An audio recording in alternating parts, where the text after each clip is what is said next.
ти є. А я не бачу ні чешуя, блядь, не бачу. Ти є. Зараз буде все. Так, Угу. треба Назару написати там.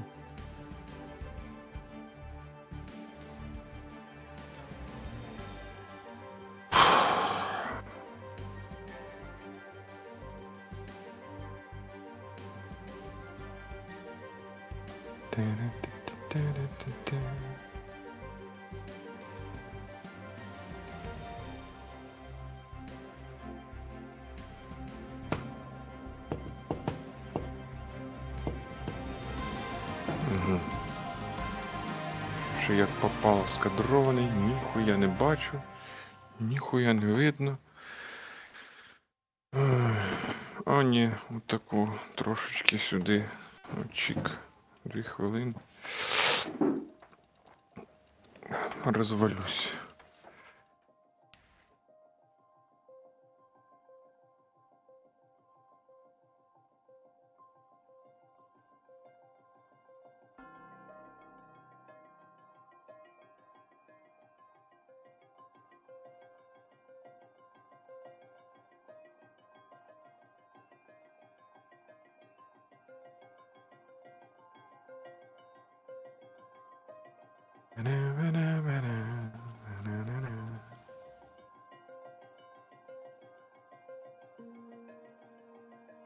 Не розумію, у мене темний екран і піздець.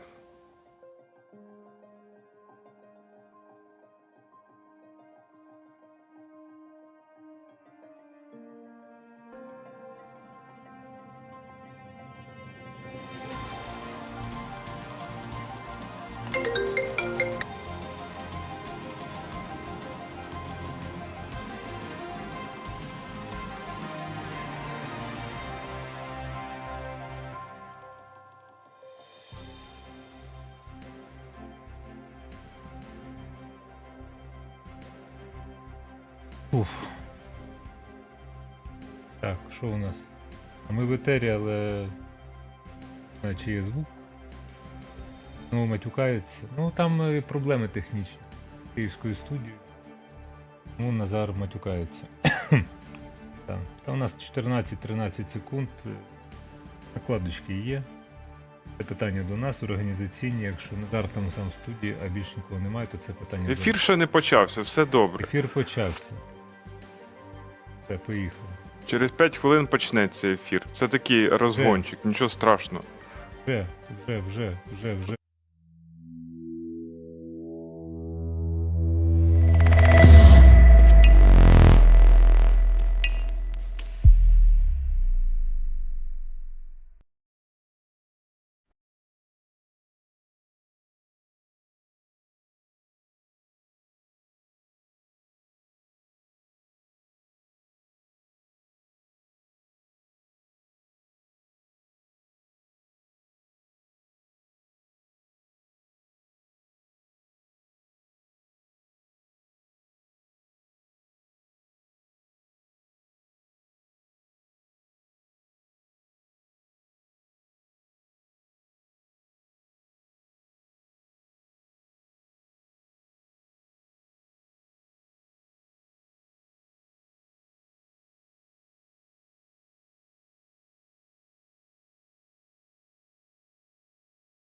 Добрий вечір усім, хто долучається до вечірньої студії. Добрий Так, вечір. трошки матюкались ми поза етером. Назар, чуєш, бачиш? Чуєш, бачиш. Чую і прекрасно. бачу. Ну от, говорить і показує Київ і Верховина. Назар в Києві, я в Верховині. Сьогодні у нас черговий день, який ми будемо розбирати на запчастини, що називається. Приємного мало. Приємного мало, ви самі розумієте, з огляду на те, що відбувається на фронті. І взагалі довкола України, і це все стане предметом наших обговорень. Хоча комусь може здаватися, що око замилилося, і от нічого глобального не відбувається. Якраз відбуваються дуже глобальні речі. Тут я вступаю в дискусію з Назаром, який каже, ми про це говоримо. Так, ми говоримо і будемо говорити. У нас іншого виходу немає. І тому сьогодні називається програма або Україна, або ядерка. Ставки Пуйла. Чому? Поясню, забігаючи наперед, тому що це одна з наріжних тем дня. Він сьогодні виступав і, в принципі, в своєму зверненні до кого там? До федеральних зборів чи до як він Народонаселення. народонаселення. Він всьому світу, Мгм. не тільки народонаселенню, сказав, що це дуже спрощено. Віддайте мені Україну або буде ядерна війна. У нас є ядерна зброя, нам потрібна Україна, і от і все. Ну, така от його реакція там на слова Макрона, на світову спільноту, у якої глибоке занепокоєння, в усіх глибоке занепокоєння, в Штатах далі фрустрація і клізмування активне двох кандидатів в президента, один одного, між іншим. Вибачте за таку образність. Але от в таких умовах ми живемо. І все це ми будемо обговорювати далі в меню сьогодні, якщо так можна сказати, по версії йдемо. Рожеві окуляри можуть вбити, так само, як і з Радойобула. Су-24 3 за день, а це ще не страйк. Тут ми аналогії з боулінгом проводимо. ПЛО підвищує ставки, про що я згадав. Трамп бачу муту, не бачу перешкод. І специфічна польська приязнь. Приязнь в перекладі з польської дружба. Ось такі сьогодні у нас наріжні теми, і ми, давай я тоді на педальки сідаю або за кермо, як ти скажеш більше, буду, значить, намагатися опанувати цей порядок денний. Але нагадую вам, що важливо зберігати психологічну стійкість, рівновагу, інакше не впадати в Я серйозно. Ну, я зараз абсолютно не жартую. Удачі всім. Тут Реально. ти розумієш, що там не про TikTok, а про Telegram у нас буде, пункт один. Там навіть всякі парламентські комітети, Інтерньюз Україна, щось вони захоботились, в Освіторії зібрались на метро Печерська, Арсенальна, і вирішували, як заборонити Telegram. А TikTok ви не хочете заборонити? Там, де взагалі неперевірена інформація, просто лється потоками, і там і ПСО працює просто в повен зріст. От я не користуюся TikTok. Але мені люди показують, глянь, що в TikTok я побачила. Ти вже, знаєш, в тебе руки опускаються, чекайте, ви на нас підписані? Ви нас слухаєте, ну хоч принаймні останні 2 роки, не кажу, що 8 попередніх.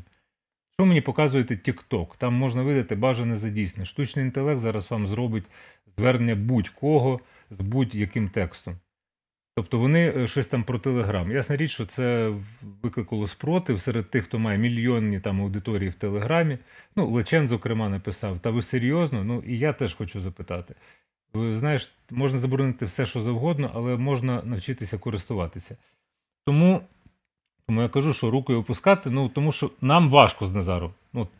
Серйозно, мені важко і Назару важко. Інформаційникам важко пропускати через себе щодня купу інформації, яка може виявитися фейком, перевірити, щоб не зневіритися і так далі. А такої інформації повно. Якщо її пхати в етер, то можна докотитися до матеріалів на Українській правді. Я читаю вчора заголовок, що у нас тут все пропало, все пропало, все пропало. У мене питання, чи мають журналісти право на такі заголовки, цитуючи одного військового на одному з напрямків, тільки, винятково. Тобто це не систематизація. Це заголовок клікабельний, я погоджуюся, але це не лише українська правда. Такого повно, от просто повно. Тому не забувайте, ми там уже зібрали 300 тисяч на ЗСУ, у нас постійно є фонд на ЗСУ, бачите, на ЗСУ, от протягом сьогоднішнього дня оця цифра, вона в принципі там плюс 7 тисяч, якщо я не помиляюся, відбулося. А Щирик все одно для нас це актуально до 5 березня, коли ми будемо підбивати підсумки. Бачите, 55% 166 тисяч 401 гривня 25 копійок. Нагадаю, що заохочувальний приз це оцей F-16, який я тримаю в руках, який я склеїв, зібрав і розфарбував. 100 гривень мінімальна ставочка. І давайте разом рухатися до забезпечення медійного проєкту, хоча ясна річ, що наша турбота зараз, як і завжди, Збройні Сили України. Для цього у вас все є. Що вам більше подобається, будь-які платформи, про які я нагадаю пізніше. А зараз, можливо, для декого несподіванка. На відео буде Андрій Баштовий, який вже ходив і на фронт, зараз записав інтерв'ю на Армія ТВ. І для того, щоб почати, ну, принаймні з будь-яким таким більш-менш піднесеним настроєм, фрагмент з його інтерв'ю Армія ТВ, Андрій Баштовий, його співрозмовник, про що означає слово «полуничка» в Збройних силах України. Полунички, я не знав. Полунички. Що це значить? А, полунички, все. Полуничка! Полуничка! Яничка, є полуничка. Полуничка, думаю, ну позиція так називається. Полуничка, думаю, хорошо, полуничка, ничка. І десь вже через кілька місяців я допер, що є повноцінна ничка, де стоять ці савушки, а є полуничка, на якій він ховається для того, щоб вискочити. Я ще не чув, як у мене скриплять ці шестерні в голові, поки дійшло. Якщо щось не розумієш у військових, типа не подавай відео. І, напевно, це ключова фраза. Якщо от щось не розумієш у військових, не подавай відео. Бо дуже багато експертів, які розплодилися, реально там. Я вже боюся вмикати, що називається, не телевізор, а YouTube просто. Там, де такий-то експерт сказав те-то. Там від зрадойобули до рожевих окулярів, ну буквально мізинчик. Або навіть ніготь один лишається. Так що про це сьогодні теж будемо говорити. Натомість нагадаю вам, що ви, окрім того, що можете ставити на нашу баночку Щирик F-16, можете так само долучатися до платформ Patreon, BuyMeACoffee, або просто купити отакий кухлик, отакий кухлик, який теж є формою донейт в нашому магазині shop.skripin.ua.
Так, я тут, що називається, цинкую ваші питання в чаті.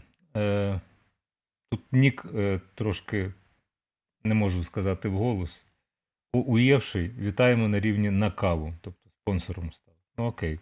Молодці, можете ставати спонсором на YouTube, це важливо, тому що тоді ви долучаєтеся до наших спеціальних відео, як сьогодні етер поза етером. Це для патреонів, баймікофістів і ті, хто спонсори на YouTube. У нас щотижня о 13-й, так би мовити, нараду онлайн. Але тепер до порядку денного, до всього найважливішого, що сталося у нас на фронті, в житті, те, що впливає на наше з вами життя. Мені сподобалися фотографії, неймовірна краса в наших об'єктивах Shark, безпілотні літальні апарати, можна подивитися низку фотографій. Все це понад хмарами, та-да-та, ну і так далі. Красиві фотографії, але щоб вони вас не заспокоювали. Shark, окей, гроші зібрали, але ви їх купляли не для того, щоб фотографувати такі краєвиди чарівної України. Ну, але дякуємо за надані фотографії, це знову-таки для настрою. Shark – це безпілотники. Ті, хто, ну пам'ятаєте, хто збирав, тут я не буду наголошувати. І поки Назар би мовити, збирається, приходить до тями. Далі ми будемо все ж таки про рожеві окуляри із радіобулу. Ще одне з відео, яке, я не знаю, мотивує воно вас або не мотивує, воно вас наблизить до реалій, так би мовити, те, що відбувається на фронті. Хоча я не знаю, за який період це відео, тому що там дерева зелені, зараз ще зелень не вилізла. Проте, може воно бути старе, може бути осіннє, літнє. Екіпаж Challenger 2 десантної бригади про переваги британської техніки над радянською або російською, але це не має нас заспокоювати. Просто реально не має нас заспокоювати. Тут нарізна пушка 120-мм. Тобто це танк двох пострілів. Якщо перший не попав, другий попаде точно.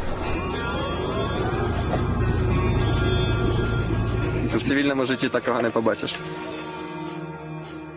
Радянська техніка, вона така топорна. От ти сів, завів і просто їдеш, вона їде погано, але вона їде. Цей трошки хоче так більше уваги до себе. Ну якщо до нього цю увагу йому приділити, за ним дивитись, то він дуже чудово себе показує. Якщо порівнювати з технікою, на якій я працював раніше, це Т-80БВ, то тут значно краща стабілізація, значно краща оптика. Тут дуже хороші тепловізійні приціли. Ми десь за 1,5 кілометра навіть вихлоп гарячий бачили, що було прекрасно видно, що це іменно машина, і вона їде, і навіть було зрозуміло, що це танк, або там страйкер, або щось таке. Тобто дуже хорошо, там зайчики бігають з-під лісу. В ньому навіть повноцінно можна жити. Не дуже комфортно, але можна. Також заряджаючий – це додаткова опція для командира, який допомагає йому, наприклад, у навігації. Тобто у нас десь половина заряджаючих мають свої власні планшети або кропиву встановлені на телефоні, що дозволяє розвантажити частину обов'язків з командира на заряджаючого, а командири сфокусуватися на своїх обов'язках, тобто аналіз обстановки і ідентифікація цілей. В танку є всі інструменти і ресурси, щоб більшість поломок поремонтувати на місці. 5, 10, 20, півгодини, там до години його можна просто зробити інструментами тими, що є всередині. Коли працюєш на Т-80, постріл буквально колихає тебе, і це дає тобі дуже гарний такий заряд адреналіну, але в той же час робить роботу некомфортною. І навіть з почищеним стволом, почищеним ресівером, від пострілу до того моменту, як навідник знову може бачити, поки дим розсіється, це проходить там в районі 5 секунд. Тут це займає менше секунди. Плюс машина дуже маневрена. Коробка автомат на ньому, тобто там включив, як на машині їдеш, педальки, 2 педальки, ручашки і поїхав. Тобто досить легко. Він назад може їхати відчутно швидше. Коли потрібен відкат, то радянські їдуть дуже повільно, свій не швидко. Що швидко під'їхав, вистрілив і від'їхав. Класна машина. Класна, і я її полюбив.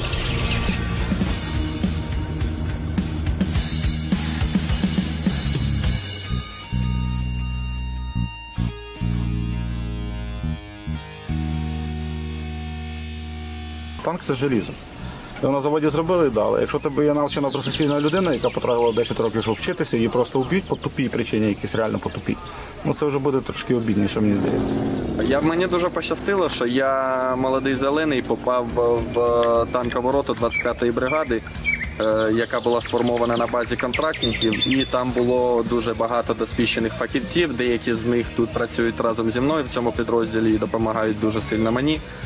І тому вони поділилися зі мною своїм досвідом, допомогли мені втягнутися з роботу і показали мені, що єдиний варіант працювати адекватно – це працювати з чистою головою і всю свою увагу зосереджувати на виконанні задачі.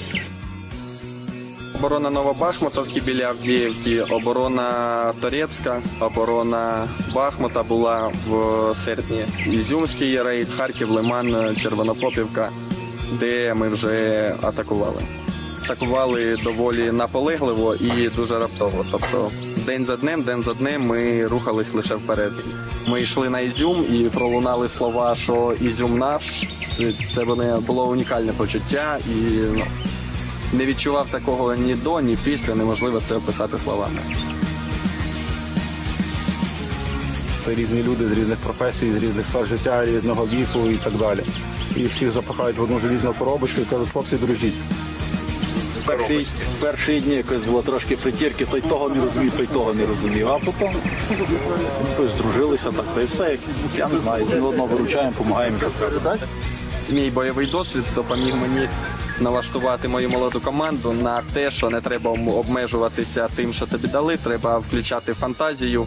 Так, у нас майже кожен екіпаж має або зарядну станцію, або генератор на танку із Старлінком, що дає незалежний вузол зв'язку тобі і можливість зв'язатися зі своїми. Зваженість колективу, зваженість екіпажу, розумне командування, тактика, планування, оце важливо. І воно все вступить. Нема такого, щоб один танк виїхав і сам вирішив всі питання. То якщо в нього немає нормального зв'язку, нормального командування і нормального розуміння, що йому робити, в яку сторону воювати і так далі, то який би той танк не був, його все одно рано чи пізно спалять і на цьому все кінці.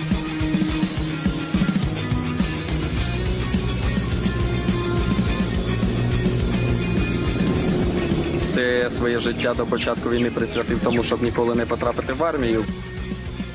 Але зараз ми бачимо лише докази таке, що добро має бути з кулака.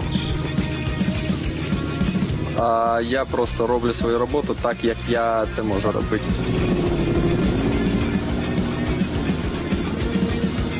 Краща робота в світі.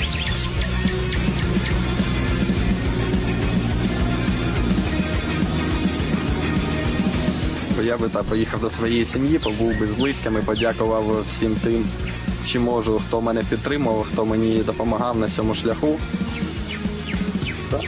А потім ще б було багато планів.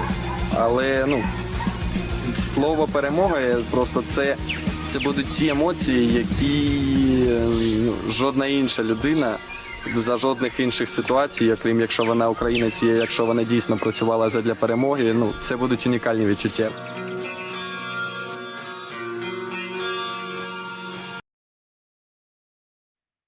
Так. Вертаємося в студію. Тобто, якби дехто сказав, телеміст Верховина Київ, Назар в Київській студії, а в Верховинській. Але це мало впливає на наш контент, на його, скажімо, перебіг. Тут ніхто з нас не має ні рожевих окулярів, так само не розганяє бацилу з радойобу. Я зараз тут трошки можу уточнити, перед тим, як ми перейдемо ширше до цієї теми. Назар може висловити свою позицію стосовно цього. Насправді нам тяжкувато. Тяжкувато опрацьовувати інформацію, тому що ще раз таке враження, що ти про це розказував, ніби ж про це попереджали, ніби ж говорили, що ось так треба робити, і так вже втомилися закликати, щоб не були серед нашої потенційної аудиторії люди байдужі, тому що серед тих, хто в нашій аудиторії, я переконаний, байдужих немає. Що цікаво, у нас наші глядачі вони мають відчуття гумору, почуття гумору, так? Тому що тут буквально кілька хвилин висіла ця цифра по донейтах, тобто по щириках, 166 666 гривень 66 копійок. Вже ситуація помінялася завдяки Роману Кохтюку, який тепер, як хочете, так і собі трактуйте, який поставив 1488 гривень. Тобто 14,88, там так от воно виглядає. Тобто з гумором у нас все гаразд у глядачів. Добре, що ви руки не опускаєте. Дякуємо, що ви нас підтримуєте. Зараз можна запустити якраз біжучий рядок, чи як стрічку назвати, там, де ми будемо дякувати. Це патрони. Це патрони. Так само ми будемо дякувати баймікофістам, і, очевидно, і в якийсь спосіб треба нормувати ті, хто є спонсорами у нас на Ютубі. Тепер, поки іде стрічка подяка нашим патронам, маю пояснити про рожеві окуляри і з радойобулу. Це речі тотожні. Як пишуть наші глядачі в чаті, про те, що тут сплилася і з радойобула, і рожеві окуляри. І все сплилося, і дуже важко розібратися. Так, важкувато, але ми в цьому допомагаємо. Це наша основна функція. Світлана Чернецька. Вітаємо на рівні на каву. Леся Стручкова. Вітаємо на рівні на каву теж. І рухаємося далі. Про про зрадойобулу і рожеві окуляри. Ну, я намагаюся позбавитися, намагаюся збирати інформацію, яка є на фронті. Вона зараз малоприємна, чесно скажу. Там будемо цитувати Сирського, це офіційні джерела. Достатньо подивитися на мапу Deep State і робити певні висновки. Те, що після Авдіївки вони почали тиснути по кількох напрямках, як мінімум це Куп'янськ, як мінімум це захід від Авдіївки і південь, там, де Оріхів, і самі знаєте, ну, тобто це 3 основні точки. Тут ніякої таємниці немає. Я не буду робити висновки, бо, як пише Ольга Іванко, Ігнат там так нормально висловився про Світана. Ну, там можна не лише Світана згадати, там купу цих експертів. І, забігаючи наперед, про срачі і оці всі речі, які там у нас буде про Майдан 3, та, спецоперацію так звану, Веселий Вовк запитує, чи будемо ми коментувати конфлікт Гордон-Петров. А я вам відповім, не будемо. З однієї простої причини. Що? Так, от, бачиш, от в тебе така реакція, вона абсолютно здорова, як для інформаційника. Я не бачу необхідності зараз з'ясовувати, там, хто більше агент Кремля, нехай поміж собою з'ясовують, я в цьому участі брати не буду.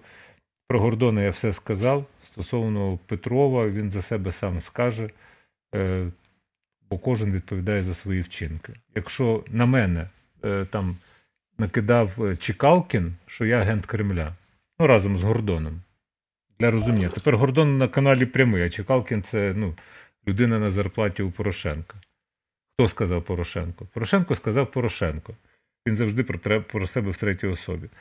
Я в цих гівновійнах не збираюся брати участь і вставати на чийсь бік. Ми відповідаємо за свої вчинки, за свої слова. І тому працюємо для того, щоб фільтрувати зайве і не розганяти зрадойобулу і не вдягати рожеві окуляри. Що ти про це скажеш, Назар? А ми не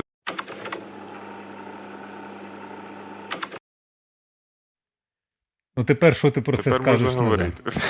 Так. Про Іванова і Петрова і про Гордона. Я про це Ні, нічого. про рожеві окуляри з радойобулу. Бо ця вся метушня, це боротьба за владу в країні, де влада, вона не солодка. От Гордон тепер навалює на Петрова, Петров навалює на Гордона. Ну окей, їм подобається. Я вважаю, що для цього немає часу, в принципі. От я вважаю. На подібні операції, на оце, от, що там надрачує прямий, який належить Порошенку, а належав регіоналу офіційному Макеєнку, або П'ятий, або вся медіаімперія Порошенка, і з іншого боку хтось, напевно, так само відповідає, ну, тобто це абсолютний абсурд і безглуздя. Ну, в цей історичний момент. Тепер твоя думка. Твоя. Потрібно жити в реальності. От така моя думка. І рожеві окуляри, і зрадойобула, тут треба якось, знаєте, балансувати. Це все в реальності відбувається. От реальність потрібно сприймати такою, якою вона є. Зрозуміло, що ми хочемо там сподіватися на краще, що все буде, що буде перемога. Але тут треба сказати, що ми прагнемо до цього, правильно, але ж знову ми повертаємося до консолідації. Я не думаю, що я зараз скажу якусь там зрадойобулу, але не факт зараз на поточний момент, що Україна переможе. От просто не факт. Те, що ми зараз маємо на полі бою з мобілізацією і з боєприпасами. Ну, от і все. Що з цим робити? Знаєте, ми ж делегували там, ну як, на виборах, хто там обирав. Я не є виборцем. Я не буду зараз кидати там на виборців повністю там цей відповідальність, так? Вони ж там тепер керують, правильно? От, і любимо ми експериментувати. Ну, є поточний момент. У нас сильний ворог. Оце потрібно сприймати дуже серйозно, без ніяких рожевих окулярів, без чмонь і так далі. Тому що вам кожен військовий скаже, що росіяни все-таки вони добре воюють, вони вчаться, переймають ці технології новітні, так само переймають наші прийоми всі, переймають. Десь вони навіть можуть покращувати свою тактику, десь вони щось там не можуть. В них є цей народонаселення, озброєння, вони набирають його без проблем і далі воюють так само. Нам що робити? Нам своє робити. Нам хто піде у військо, хто до цього готується, а хто допомагає армії. І впадати там у відчай, ну, ми не маємо права. Ну, оце точно. Ситуація напружена, справді так і є. Але Я б сказав казати, більше, що яка все ситуація. пропало. Якщо ти мені, Ну. якщо ти мені дозволиш, ну там в мене інших слів немає. Ну там матюки будуть, яка ситуація. Вона на літеру Х і вона на літеру П на фронті. Далі ви собі допишіть. Ситуація Х. Ситуація. Ясно? Тут не до двобоїв, не до з'ясування, в кого там політичні амбіції. Мене це мало турбує. Мало того, Назар. Найбільше мене курвить, що в цьому участь беруть журналісти, які, ну, ніби притомні, ну, позавчора були, або там позапозавчора, або рік, або 2 тому. А тепер це просто війна на винищення. Ну, тобто я заходжу на заголовки, я не буду говорити про медійні ресурси. Запрошують когось, каже, у нас там інфантили і, типа, некомпетентні люди у військовому керівництві. Це людина, яка представляє там, ну, частину Збройних сил є, або була. Маєш ти на це право зараз? Ну, я для себе просто завжди розумів, що під час війни і воєнного стану є чітка вертикаль, підпорядкування, є керівництво, накази не обговорюються, накази виконуються, якщо для цього є підстави. Але ніхто не бикує, що мене командир посилає, там, от я буду бикувати, відстоювати свої права. Так само, як бикують, кого там запрошують наполегливо в ТЦК СП. Що це за, я не знаю, там починається включення якихось експертів, які кажуть, ще 5 хвилин і перемога. Москву завтра спалять. Все, Україна капітулювала. Це на одному ресурсі можуть бути такі заголовки. Клікбейт. От мені хочеться спитати у Віталія Сича хочеться запитати. Бачиш, я не називаю видання. У Віталія Сича я хочу спитати. Ти нормальний, ну, в принципі, таке от виставляти постійно там з різницею в півгодини. Це не різність думок. Це некомпетентна думка у вашому ресурсі просто, яку ви множите. Ви ще в TikTok перейдіть і почніть там постити щось. Розганяти там і рожеві окуляри, і зрадойобу. Ну, майте совість, ну, прямий канал, вам нема чим зайнятися більше. Як з'ясовувати... З'ясовувати може там будь-що Ірина Геращенко, яка Так просто на неї слів ніяких я можу немає. насипати більше. Марафон «Єдині новини». Що там робить ресурс «Ми Україна»? Це колишня ТРК Україна Ахмет. Що там робить Тінтер? Та їм насрать, що вони там в ефір видають. Вони там... У них усіх макіяжик, у них життя не помінялося, я от переконаний. Дивишся на ці заточі, і ти розумієш, що життя в людей не помінялося. Ну, ні в який спосіб. Та й, в принципі, усіх цих тележаб. Тому що це тележаби, ну реально. Вони такі доглянуті, їх прямо там, я не знаю, може їм в попку дують, і це все, ну... Це не зрадойобло з мого боку, це просто неефективне використання коштів. І не час для мітингів і з'ясування взаємин. Ну, реально, ну ви про що?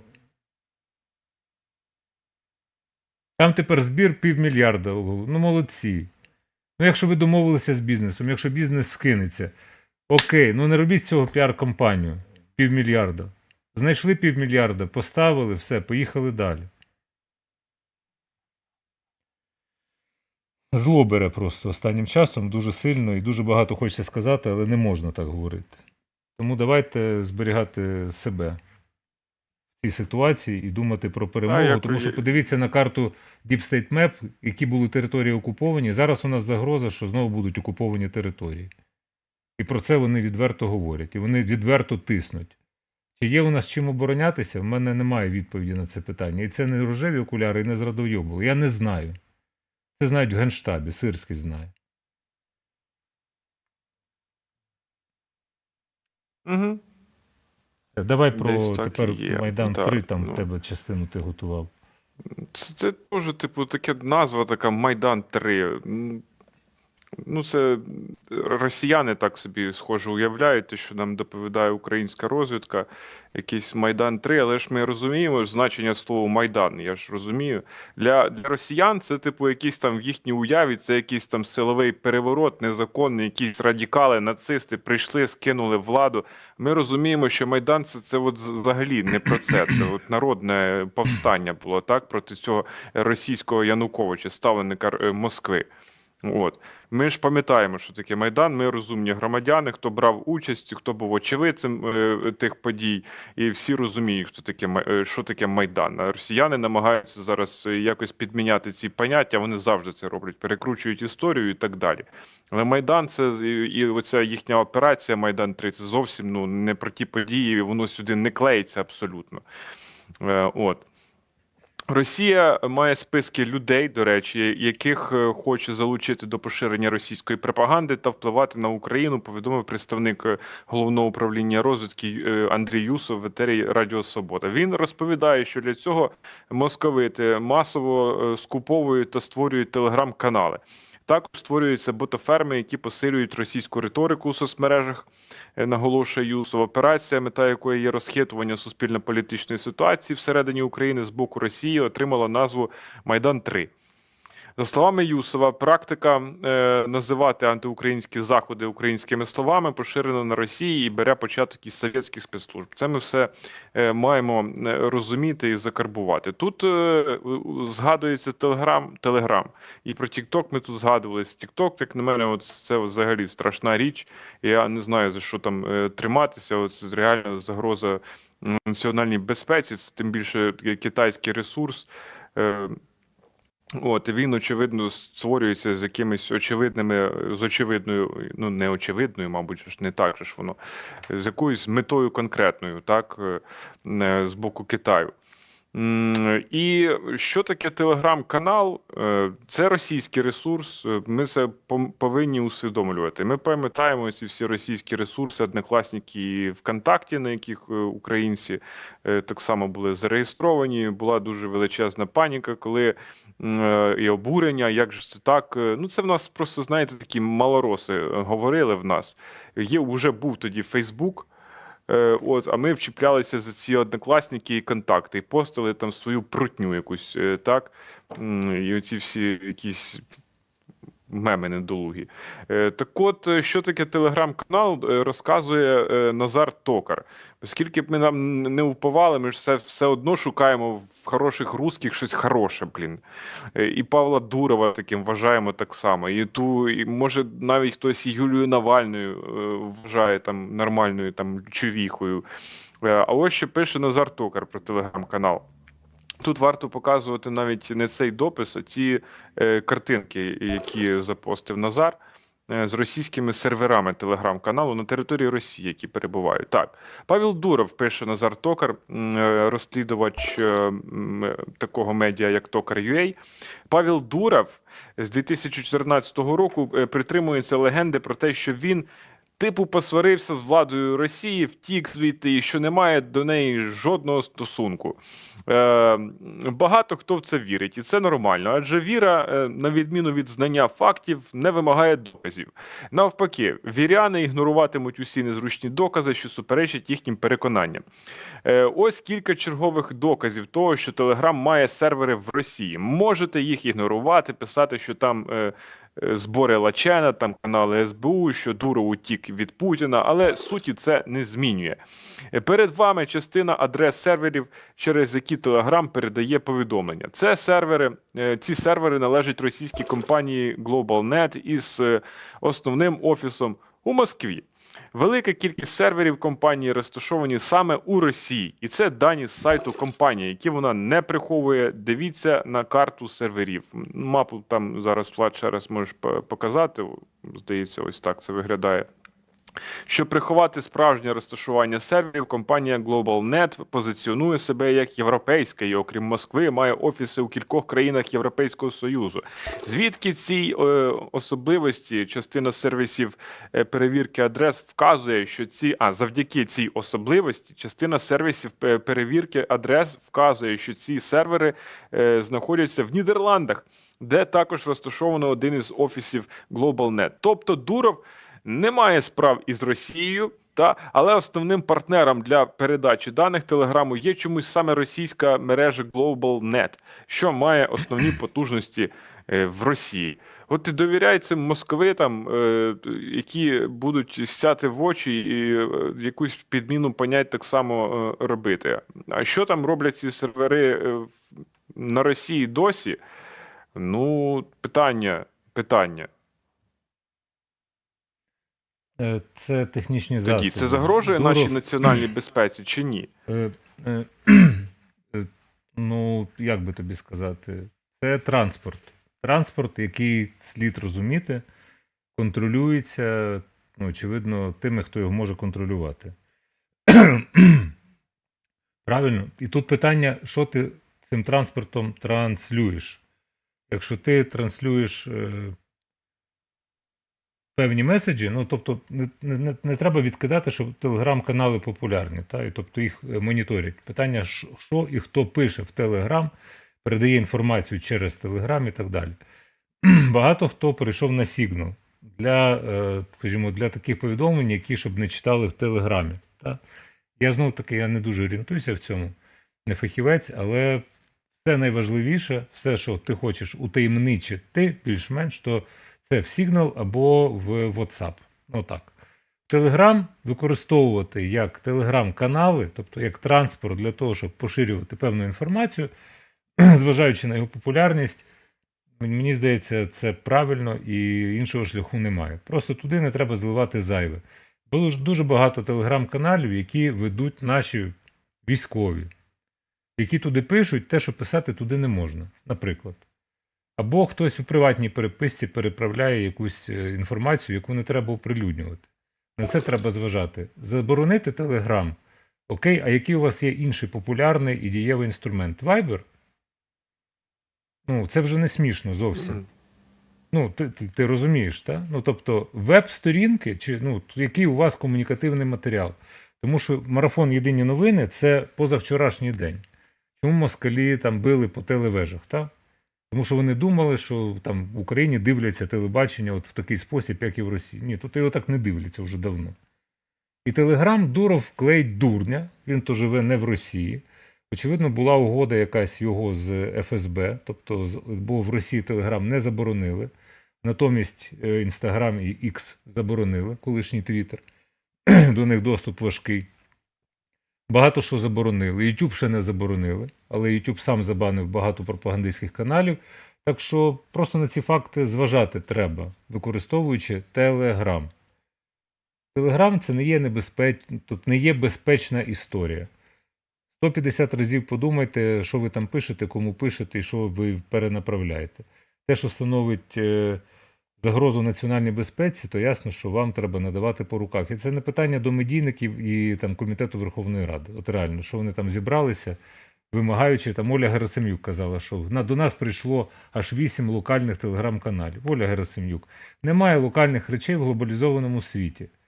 Це не локальні телеграм-канали, це глобальні телеграм-канали. Коли мене запитували, ви локальне медіа, я кажу, ми глобальне медіа. UMN – це глобальне медіа, нас можна дивитися будь-де. Це не районна газета, яку можна купити тільки в районі.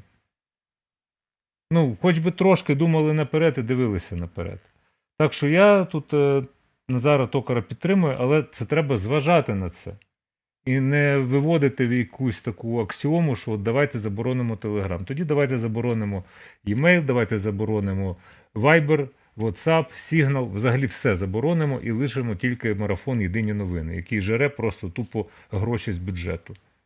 І не відповідає взагалі ні дійсності, ні реаліям, нічому іншому. І YouTube давайте заборонимо. Взагалі все заборонимо. Ну, це якась дичина. Тобто замість того, щоб моніторити і притягувати до відповідальності певних людей, Це ж можна з'ясувати, хто стоїть за тими там чи іншими телеграм-каналами. Ну окей, так з'ясовуйте і притягуйте до відповідальності. Або блокуйте те, що містить контент, який, в принципі, шкодить національній безпеці. Але тут межа буде розмита, і це теж треба зважати на це. Так, про рожеві окуляри. Нати вам погляд з рожевих окулярів. Українські виробники виготовили близько 200 тисяч FPV-дронів за січень-лютий 2024-го. Мінстратегпром повідомляє. Отак от ілюструють цю новину. Окрім FPV-дронів, у 2024 році Україна спроможна виробити більш ніж 10 тисяч ударних БПЛА середньої дальності та понад 1000 дронів із дальністю за 1000 кілометрів. Ми щасливі. У мене натомість питання є, воно стосується ситуації на фронті, до якої ми перейдемо. А що в нас там з укріпленнями, коли наші залишають там фронт, ну там Авдіївка, а що у них за спиною? В західному напрямку? Лінії укріплення які? Ну там знову ширять різну інформацію. Ти колись кидав мені, оце в москалів, а у нас так, пам'ятаєш ти там, ну це в Телеграм приватній переписці, так? А в мене немає відповіді, я там не був. Я не можу нічого сказати. Там знову-таки надходить різна інформація. Тому дивимося на карту Deep State Map, вона неприємна, абсолютно. Абсолютно неприємна. Окупаційні війська хочуть захопити місто Часів Яр в Донецькій області. В населених пунктах Іванівське та Богданівка йдуть бої. Про це повідомляє начальник Східного угруповання Збройних сил України. Для розуміння. Тут виникає питання. Авдіївка, казали, суперукріплений район. Там Авдіївський Коксохім. Його взяли, Авдіївка впала, Бахмут впав. Є друга, третя, четверта лінія оборони у нас чи не є? От в мене питання. Це питання просто в повітря, тому що я не можу його нікому поставити. Будуть запевняти, можливо, що є. А дехто буде поширювати з радойобулу, що немає.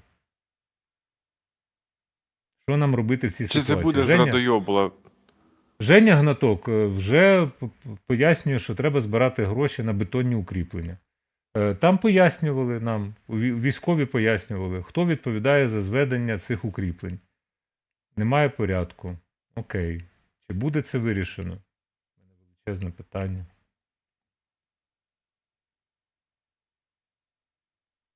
Що ти казав? Це не з радойобуло, що? Я розвожу просто руками. Я не розумію. Блін, десь воно є, десь його немає. Перевірити це ми не можемо. Ми ж не на фронті, ми туди не їздимо. І що сказати? Ну там можна слідкувати за те, що там каже Юрій Бутусов, там ще інші, там чи військові кажуть, що Я не переконаний, що вони- Юрій Бутусов, в принципі, буде давати об'єктивну оцінку. Не тому, що в мене там упереджене ставлення до Юрія Бутусова. Ні. Тому що далі відбувається змагання, перегони. Тому що якщо уважно стежити за контентом там деяких медіа, про одне я згадав, можу ще про одне згадати, можу з іншого боку згадати. Бо марафон «Єдині новини» – це рожеві окуляри. А з іншого боку є зрадойобуло, причому системне і постійне. І з'ясовування, хто бреше, хто не бреше, хто кращий там полководець і кращий командир. Мене це не цікавить. так. Я єдине, що хотів би знати, що те, що ми Ну. гроші збираємо, що вони йдуть не намарно. Оце точно. Хоча я сьогодні написав одному товаришу, кажу, у вас є зараз якийсь запит? Знаєш, що мені в відповідь пише цей гуморист? Хіба що на відпустку.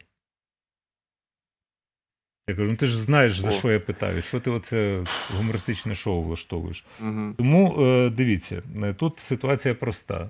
Зважувати, виходити з об'єктивних даних, довіряти винятково, у нас іншого виходу немає, офіційній інформації, а тих, хто далі змагається, значить, корпус рожевих окулярів із радойобулу, припиніть це робити, припиніть мірятися тим, чого у вас, можливо, і немає. Тому що у нас головне питання – це перемога, наближення перемоги. Правильно? Правильно. Більше нічого Це іншого. правильно, але ж це потрібно комунікувати, Ром, правильно? Це ж потрібно якось комунікувати, доносити. І от все ж я пам'ятаю на початку, як ми орієнтувалися суто на офіційну інформацію, тільки і виключно на офіційну інформацію. Не було ніяких в медіа джерел, блядь. Не було їх, блін. Це вже потім воно почало з'являтися, і тоді човен такий, знаєте, розхитується, поки влада десь буде мовчати, придумає, що вона там буде говорити. А тут уже росіяни будуть закручувати свою дезінформацію. І потім ви такі сидите, а де зрада, а де перемога, блін, що це робиться? В нас ще є Міністерство таке культури та інформаційної політики. Де воно, блін? Ну, де в нас є культура і інформаційна політика. Ну, а де інформаційна політика? Мені от хотілося. У нас це тільки єдиний марафон там є, оце, не знаю. І все. Оце ми з вами тут заміщаємо зараз цю інформаційну політику. Ну, дивись, При тому, що Назар, мають там бути марафон. люди, професіонали Я цим сьогодні- займатися. Я зранку, перед тим, як вмикаю наш ранковий етер, там, де мені ні рожевих окулярів, ні з радойобу, там, де Катя і Саша, так? І мене це вертає в реальність абсолютно. От я зараз не тому, що це наше і я плекаю, а тому, що у нас більш-менш адекватні люди працюють. Без всяких замовлень. Ну, на мене за спиною не стоїть Офіс президента або його супротивники, які нашіптують певні речі. Тобто мене це заспокоює ранковий етер стосовно об'єктивного сприйняття реальності. Так? Цим заспокоює. Там нічого особливого немає. Там просто є зважена інформація, і як і ти вимагаєш перевірки інформації, так само Катерина і Сашко. А до того я дивлюся єдині новини. Там можна вибрати ICTV, 1+1, Ми Україна, все, що ти хочеш. Я там дивлюся такі сюжети, які на голову не налазять. Реально. От є воєнкори, там, Олексій Продай вода, Тарас Деркач, от те, що я можу дивитися. Навіть сюжети Deutsche Welle часом таке, знаєш, типу Лип з конопель. Тому що коли ти їдеш на фронт, щось знімаєш, тобі, можливо, буде цікаво це. Можна склеїти все, що завгодно. Можна утворити героя, а можна утворити такий, який буде казати, от нам тут погано, все пропало. В залежності від настрою журналіста, тому що там існує закадрова начітка, де переказ, а не просто документальна зйомка. Там, де буде склеєний синхрон, тобі людина могла говорити там 35-40 хвилин, велике інтерв'ю, по суті, його можна показувати цілком. Ні, беруть там до 1 хвилини. Там, де людина говорить загальні фрази. І знаєш, мене там тішить, а отут у нас котики, це миші, а оце наша гармата, вона стріляє отак-то. І роблять всякі висновки, всякі експерти. Тут пишуть, запитайте Романа Світана, він вам розкаже про фронт. Роман Світан, блядь, на фронті чи що? Ну от скажіть мені, що там ще є цей азербайджанський фахівець, грузинський фахівець, куча американських фахівців, дід Мопед в навушниках, Іларіонов. Всі вам все розкажуть. Олег Жданов розкаже. Давайте ще Арестовича з Монако, підключимо, для того, щоб він сам розказав, що на фронті. Ну, майте хоч трошки клепки. На що ви орієнтуєтеся? Дмитро Лиховій, він пішов, він тепер в Таврії. Речник. Оце, то я розумію, там в нього така робота. І це офіційна інформація. Все решта це придумки, надумки і там купа експертів. Купа експертів. Всі лізуть, пхнуться один поперед одного. А когось послухати, так там... Слухай, мене починає нудити, я просто вимикаю. Я так з цікавості там послухаю перші 5 хвилин, і потім вимикаю до бісової матері. Ще сусідка сказала. Так, рухаємось Так я до чого? Що зараз я запропонував, просто по версії, все правильно, рухаємось. По версії у нас зараз Красногорівка. У відео перші кадри зачистки населеного пункту від русні бійцями 3-ї окремої штурмової бригади. Минаючи міні-загородження, підрозділи бригади зайшли до міста на броні та розпочали просування вулицями. Ворог не збирався відходити і чіплявся за кожен будинок. Росіян з них вибивали силою, набоями та гранатами. Це відео, воно не коментується. Зрештою, от в таких відео є цінність, так само, як і в фільмі там «20 днів в Маріуполі», який дістав свою нагороду Бафта. Тому що я прихильник документального відео, ще з громадського. Чому? Тому що краще, ніж самі герої, ніхто тобі нічого не розкаже. Але їх не треба тулити в синхрон 30-40 секунд. І тим більше мені не потрібна начітка журналіста з придиханням і так далі. А ще в кінці сказати: ми всі наближаємо перемогу, слава Україні! Тьфу. Дивимося відео без коментарів. З придиханням.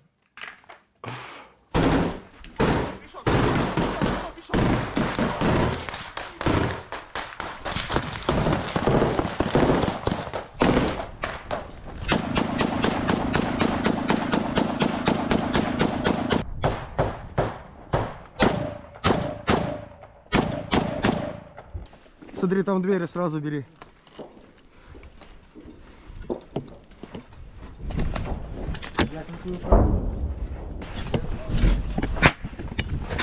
Пригнись, пригнись!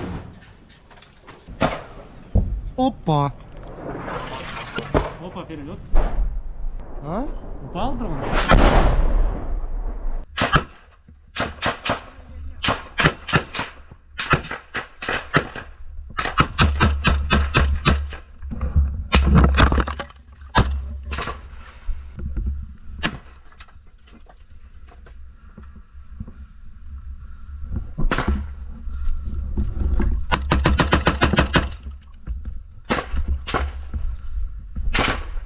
Прям в хату.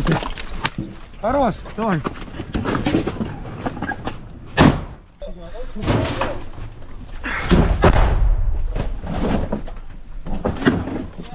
Чисто. А де він? Скажи, блядь. Де він мене жде? Хуйово вони. Як обстановка, хуйово. Давай, держаться чужой. Работайте, не подпускайте спидиков, блядь. Пацаны, мочите, не подпускайте. Все хотите, блядь. Все, что вокруг вас, блядь. Пучти их нахуй, они съебутся. Мочите. Не подпускайте к себе. Молодцы, давай держаться. Він типу їх так это мотивує, да, як понял? Старайтесь. Парни, дивилися. Він їм чисто не інфу доносить, знаєш, а чисто єбашим. Да, работаем. Сейчас туда прилет был. Наблюдал прилет чужой? Я был мой дом, блядь. А это первый на точке. Запросив за этот прильот в його дому їбало. Ну, в дом підора, понял? Дороги туда, блядь, к рельсам, блядь. Все, давайте, контрольте. Гроші поставили, конверсію зробили. Братик, улибочку нахуй. Не улибається. Зараз їде беха. Буде танчик, їбать! Їбать, сука! Диви! Оце зараз, сука, буде роха, нахуй! Тут же за тебе танчик приїхав! Ха-ха! Хорош! Ебать, на войне, блин, блядь, видео снимал. Мы на войне, нахуй! На, ебался на урод! Сними нахуй! Вот так мы ебашимся!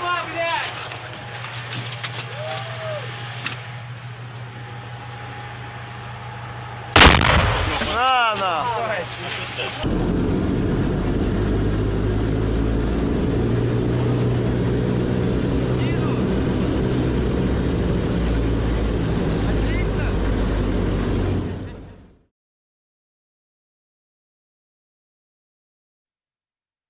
Як настрій після відео? Я глядачів питаю насправді, не тебе. Ну от вам відео, це, і причому це, розповсюджую, я ж не взяв його десь з анонімного телеграм-каналу. От, скажімо, там є історія з Пашинським, і ми ж відмовилися від демонстрації запису цих розмов ніби Пашинського, ніби з кимось там. От я не хочу в цьому брати участь зовсім. Це анонімне, щось зливається і так далі. Про що історія? Пашинський, ви хочете там... Я дивлюся, як за нього вписуються. Знову таки, гівно на вентилятор. Пашинський, мені відомий з не найкращого боку. Я ж не лізу зараз в це. Тобто є слідство, яке от обере. Давайте ще встанемо на захист Коломойського, якого до 25 квітня лишили під вартою, зменшили заставу. Давайте в усіх срачах брати участь, а не думати про перемогу. Ми не забуваємо так само з Назаром, в принципі, редакція ціла, ми не маємо пієтету ні до Татарова, ні до Єрмака. Тому що для мене є проста штука, яка записана в Конституції, в законах. Є Верховний Головнокомандувач, обраний президент України. Ну, він обраний. А хто такі далі під ним оці люди, які там приліпилися? Богдан був приліпився. Забули про такого? Так замість Богдана Єрмак. Яка різниця? Різниця невелика. І оці от поцілунки в сраку, ці монтажі, там, де Єрмак в кожному кадрі з'являється. Ну, я зараз буду виглядати як гопнік, знаєш, з питанням: ти хто такий? Єрмак, ти хто такий, да? Для мене це невідомі персонажі. Я знаю Верховний Головнокомандувач, потім Головнокомандувач, був Залужний, зараз Сирський. Далі в мене є Міністерство оборони, у нас є вертикалі, всі. Те, що шериться, якщо про рожеві окуляри і про зрадойобулу, те, що шериться в телеграм-каналах, там, де це не має шеритися, то у вас є вертикаль військова, існує система рапортів і доповідей про недоліки. Для мене іншої системи під час війни не існує. Мені прикро, що журналісти змагаються в поширенні інформації, що ось у нас все погано, тому що ідіоти при владі. Навибирали. Головне, щоб не Порошенко з одного боку, а з іншого ті щімлять, значить, бо знайти корупційні зв'язки, що про Свинарчуків ви забули? Гладковських. Так там, здається, все зрозуміло і так. Про Пашинського з його будинком не любимо рахувати чужі гроші, але будинки, автівки в нього не дешеві. А себе виставляє, як просто розірвав на собі 10 сорочок. Що він головний по зброї в Україні. Як може бути одна людина, яка не є державним службовцем, бути головним по зброї в Україні?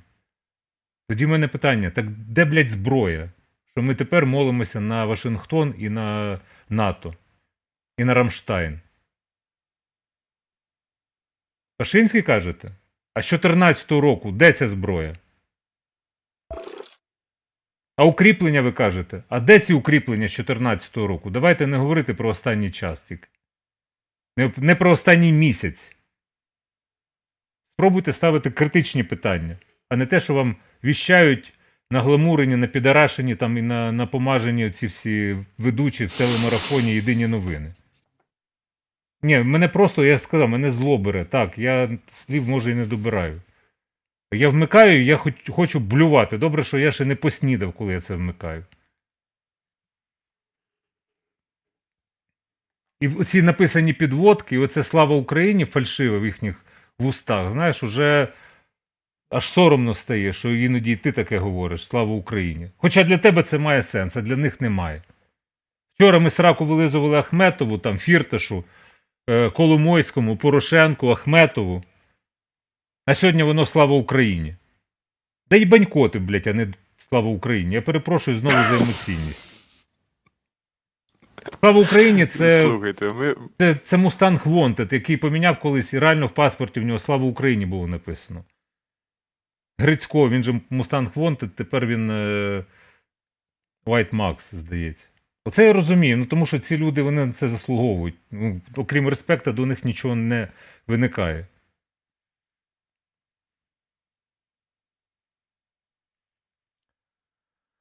Так, про Сирського знову офіційна інформація. Я озвучу, бо Сирському не дають нічого сказати. Правильно, бо в нього жахливий російський акцент. Він так і не навчився з роки, тому відео там з музикою, ми без музики будемо показувати. Я далі читаю повідомлення інформаційне від Генштабу. Продовжую роботу у військових частинах, які тримають оборону на Авдіївському та Курахівському напрямках. Наші бригади ведуть жорсткі бої з переважаючими силами противника. Ворог несе значні втрати у живій силі та техніці. Під час роботи з командирами бригад основну увагу звертаю на те, як організована робота на пунктах управління щодо вогневого ураження противника, на своєчасність та адекватність прийнятих рішень відповідно до обстановки, яка складається, та на підтримання постійної взаємодії між частинами і підрозділами. Все. Доповідь закінчую. І далі ми, для того, щоб підняти наш бойовий дух, хоча дехто і це ставить під сумнів, Су-24. 3 за день ще не страйк. Це за правилами боулінга. Там страйк, якщо вибити всі 10 кегель, а тут по одній щодня. Це якийсь просто цей, не страйка, як воно називається. Я от забув тепер. Не забув. Добре, це ще не страйк.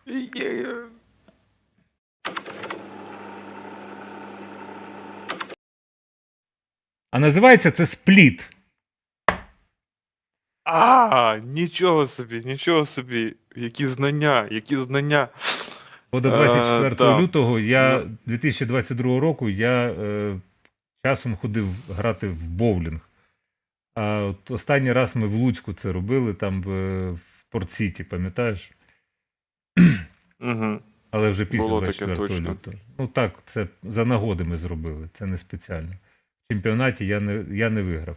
Отже, у нас Су-24 падають сушки. Давай, викладай. Дивіться, зранку з'явилася інформація, яка вже, мабуть, не знаю. Я захоплююся нашими військовими, як і ви, яких ми маємо підтримувати. QR-код перед вами, так що, будь ласка, насипайте відчайдушно ваші донати. Мабуть, пояснювати не потрібно, чому це потрібно робити, правильно? Тому що ось один винищувач бомбардувальник Су-24 впав, як впав, його збили. От дуже зухвало і професійно збили. А потім з'являється інформація від повітряних сил, знову ж таки, збили ще 2 Су-34 окупантів. От це був Авдіївський та Маріупольський напрямок о 9 ранку. Ніяких висновків не роблять російські пілоти, наголошують в прес-службі повітряних сил. Міністерство оборони зробило такий таймлапс, значить, як це все виглядає із 17 лютого. Так, від 17 лютого маємо вже 13 знищених російських літаків. Йдеться не тільки про бомбардувальники Су-34, йдеться і про Су-35, і про А-50. От ви бачите, що там в один день 3 наші хлопці і дівчата збивали, десь 1, десь 2, а потім взагалі дуже жирну ціль збили дуже далеко від українських кордонів. Йдеться про цей А-50 літак-розвідувальник. Потім ще трошки і сьогодні 3 збили. Тут тільки можна щиро дякувати нашим захисникам і захисницям за те, що вони роблять. В результаті знижується наступальний потенціал росіян, оскільки вони останнім часом дуже активно застосовують каби, керовані авіаційні бомби, і від цього дуже страждають наші позиції, наші війська. Бо каби – це дуже страшна річ. Я вчора буквально показував, як це все виглядає. Та й ви самі могли бачити і без мене того, як це все працює. Так що менше таких Су-34, Су-35 і менше ударів кабами. І росіяни далі не будуть сміти під... Ну, це просто 13 літаків, це офігеть який результат. Просто за такий короткий проміжок часу. Це просто вдуматись в цю цифру. Ну, це дуже круто. Словом, Дивлюсь, ще про їхні... Просто мені на ЗСУ не поставили баночку, то я так здалеку, от я дивлюсь в телефоні, там просто було PBN-бук, 10 тисяч хтось поставив на ЗСУ, тепер там 20 698 гривень, причому, що не забувайте, що це ті гроші, які ми вже додатково зараз збираємо. У нас було 2 збори, я вийшов на зв'язок з Артемом, який надавав гільзи, і от буквально вже найближчим часом він сказав, що скаже, яку там кількість грошей їм поставити, на що буде подяка, зрозуміло. Дякую, Влад, за збільшення. От. І не забувайте, що тут Світлана Сірко, ви ж гільзу Залужного, ви переможеться, пишете, Ромі треба відпочити. Не треба мені відпочити. Це людям треба відпочити, які серуть нам в голову. Розумієте? Ну, тобто, це знову таки, це рожеві окуляри і ота от зрадойобула. І люди це сприймають. Тобто люди ж зневірюються через те, що їм утворюють оці от бульбашки інформаційні, там, де йде поборювання. На це ніхто не має права зараз. От реально. Тому що, от, якщо стосовно літаків, що цікаво, от, Назар, ми ж вже показали цю графіку, та? 13, показали. Так, показали. Дивись, наші журналісти, вони мене знову вражають до глибини душі. Україна використовує NESAMS і Patriot для ураження літаків. Типу, останні запаси NESAMS і Patriot гатять по літаках. Це написало, скажімо, New York Times, Financial Times, я не знаю, там Washington Post, Wall Street Journal, ну так і є. Ну, вони ж пишуть, вони ж великі експерти. З Америки воно, знаєш, як добре видно. Чим же українці стріляють? А це Patriot, це NESAMS. Айрістіше напишіть.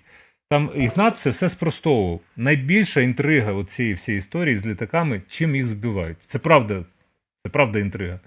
Що відповів Ігнат? До якого я можу ставитися по-різному, але він офіційний речник. Він сказав, ви ж розумієте, я не можу вам сказати, чим ми збиваємо. Ну це безглуздо. Ну тобто це може бути таємна інформація. Логічно.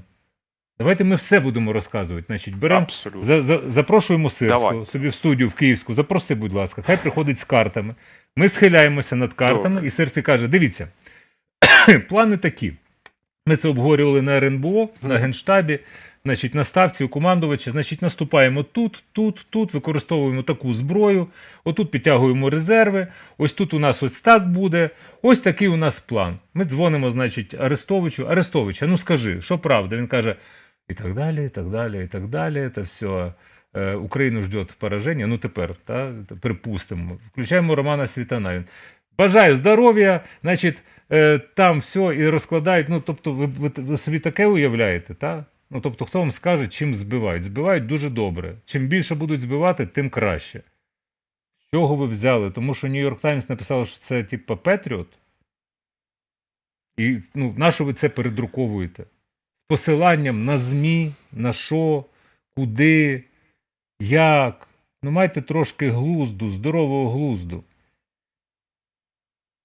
Як ви собі це уявляєте? І в цьому беруть участь українські засоби масової інформації. Українські, які тут сидять під загрозою бути розбомбленими. Це стосується всіх по всій Україні, як би це дивно не звучало. Балістику ніхто не скасовував. А далі ми будемо говорити про просто гарячку Путіна. Так що, знаєш, оці питання, розкажіть нам, а чим ви збиваєте? Такий Ігнат, значить так. Розказую, да? От це якийсь викривлений світ і очікування. І те саме стосується цього марафону, єдині новини. Там їм кажуть прямим текстом, я вам не можу сказати. Ну скажіть хоча б, знаєш, і починаються такі питання через штат Техас. А які у вас емоції? А хоча б, а що там не точно? Знаєш? І ти хочеш журналісту відрізати язик, повернути його отак от спиною до камери, і хай туди от в інший бік веде своє мовлення. Це все за бюджетні гроші, щоб ви розуміли. За бюджетні. Такий рівень непрофесіоналізму. І просто інфантилізму журналістського. Мало того, далі всі б'ються журналісти поміж собою. Ну, не поміж собою, за своїх власників. Так, тепер у нас знову рожеві окуляри. Ми одночасно з тобою наколупали це відео, ну розказуй ти. Так що, тут мене дуже радує це відео. Ми покажемо його як цей ЗРК Панцир С1, да, це частина там їхньої протиповітряної оборони, установка, де вони її прям ставлять на дах свого міністерства тероризму, захищають там оце все, центр Москви, Москву, це все захищають, вони думають, що воно їх врятує, вони стягують з усієї далекого свого сходу на Росії, стягують ці всі установки. Влад, покажи, будь ласка, як вони це все стягуються. Це кажуть, що це Сочі. Мене дуже порадувало, а в їхніх Z-пабліках я прочитав, що це далеко не перший такий випадок, коли на такому крутому повороті, ну це навіть не крутий поворот, просто справа в тому, як пишуть ці Z-пабліки, там їхні ці профільні, що там у росіян є проблема з цим шасі, і воно просто таке неповоротке, ганяти на ньому не можна, і це вже не перший такий випадок, і це відбувається не тільки в Росії, коли от таким чином входять в поворот, і там є, словом, проблеми. Саме наша Сі є. І тому воно от перекидається, і це те, що тільки ми бачимо. Так, те, що нам попадає в публічний простір. Якась добра людина там вирішила нас порадувати цим відео. Чи не добра, не знаю. Очевидно, це росіянець був. Значить, Ну, не це добра вони не людина. входять в поворот, це вони з нього виходять. А тут, я дивлюсь, Влад грається, знаєш, туди-сюди мотає, знаєш, йому так подобається. Угу. Глядач, хто не бачив, Влад, може ти побавишся разом з нами? Знаєш, ти такий цікавий, як воно виходить з повороту. Глянь, він по кадрово так сидить і бавиться, тішиться. Ну, ми можемо потішитися. Просто це самогубство прикре. Так, далі перед тим у нас дуже серйозна тема, насправді, про пуйло, який підвищує ставки, але тут варто зауважити, знову-таки, порцію рожевих окулярів із радойобули. Ну, ви знаєте прекрасно, що цей Такер, як його, Такер Карлсон, який приїжджав до Путіна, далі його там текстово цитують всі. Мені вкрай не сподобалася вся частина розмови з Путіним, а це, в принципі, левова частка, в якій він просто намагався чорнити Україну. Це найтупіша річ, яку я колись чув, сказав Карлсон. Повідомляє Bloomberg. Далі цитата пряма. «Я так і не зрозумів, що означає денацифікація. Не існує жодного нацистського руху у 2024 році. Називати українців нацистами – це якось дуже по-дитячому», заявив журналіст. Далі можемо послухати 37 секунд прямої мови оригінал. А далі дуже важливо подивитися переклад, але я підведуся до того перекладу, він важливий, і це зробили в Україні, і це ніякі не жарти, але спочатку оригінал. What do you think of Putin saying that justification for continuing the war is denazification? I thought it was one of the dumbest things I'd ever heard. I didn't even understand what it meant. Denazification? It literally means what it sounds like. You know, I mean, I have a lot of thoughts on this. I hate that whole conversation because it's not real. It's just ad hominem. It's a way of associating someone with an evil regime that doesn't exist anymore. But in point of fact, Nazism, whatever it was, is inseparable from the German nation. It was a nationalist movement in Germany. There were no other Nazis, right? Так, ну ті, хто знає англійську, ну, в принципі, зрозуміли, що тут... Що? Я хотів сказати, що це сратий полупокер, цей Карлсон. Він тепер каже, що це це дичина, яку він почув, він такого ще не чув взагалі, він не зрозумів, що таке денацифікація, тим не менше він сидів, кивав гривою і собі дивувався, що він там чує зараз на той момент, але він став рупором російської пропаганди на весь світ. От ця скотиняка, Такер Карлсон, він свою роль відіграв. Все. Ні, не все. Я зараз буду говорити крамолу з погляду декого, але будь-який засіб комунікації – це комунікативна труба, і вона працює в два боки. Я завжди це казав, уже давно, з 2014 року, коли почалася війна, завжди говорив, що треба комунікацію використовувати і в зворотному напрямку. Дивись, тут ситуація яка. Кремль купив, умовно, ми не знаємо, купив, не купив, приїхав Такер Карлсон, записав інтерв'ю ні про що з Путіним, тобто лекцію Путіна записав, і Кремль такий, все, заїбок. Все, значить, ми влили у вуха виборців Трампа цього душнілу Путіна, бо він реально душніло, там сидіти стільки розказувати про, не знаю, там, про міловий період, це, ну, треба крейда, як називається район у Білгороді. Так от, це треба ще вміти, так надушнити. І всі там в Кремлі вже зраділи, ось ми зайшли. І вони почасти є такі, що мають рацію. Тому що я дивився відеозаписи з чергового там з'їзду трампістів, ну такі там літні люди, скажімо так, поважного віку, смерть посрать відпустила, їх запитує журналіст, що ви думаєте стосовно там війни в Україні, кажуть, Путін відстоює свої інтереси, він правий, ну вони, очевидно, Такера подивилися, їм нема що цілий день робити. Там там не люди фертильного віку, навпаки, такі, я ж вже сказав, куди вони прагнуть. І от вони обдивилися Такера і кажуть, що Путін має рацію, нехай Україну там, нехай сконає, все правильно, це не американські інтереси, Путін нехай воює, нехай перемагає, тому що це він відстоює своє, оте, що належить Росії. Так, Карлсон на це вплинув. З іншого боку, на іншу частину, от це ж Зеленський поїхав на Fox News, дав інтерв'ю. Треба розуміти, що це теж виборці Трампа. І це було на фронті. Тобто це асиметрична відповідь була. Хто придумав, я не знаю, правильна відповідь. І зараз ось це інтерв'ю з Карлсоном. Ну він же просто взяв, обіцяв Путіна. Ну от зараз. От реально. І далі, що цікаво, це ж не повністю інтерв'ю. Але є більший шматок, і тут є такий телеграм-канал, знову таки комунікація в зворотний бік, телеграм-канал База це Х'юстон, які через штучний інтелект вони зробили переклад українською мовою, і навіть оці наші герої, у них будуть роти розкриватися українською мовою. Там буде 6 хвилин 28 секунд. Ти хотів сказати, зробити зауваження, я бачу. Да, ремарочка перед цим, що далі все, що буде там пояснювати Такер Карлсон, уже виборців далі Трампа не буде хвилювати. Тому що вони вже все почули, те, що вони почули. Назар, я не погоджуюся. Не погоджуюся. Це, знаєш, це нам властиво, коли наші говорять, ми програли інформаційну війну. А за оцінками деяких фахівців, ми її не програли, а виграли. Наприклад. Кого слухати з фахівців?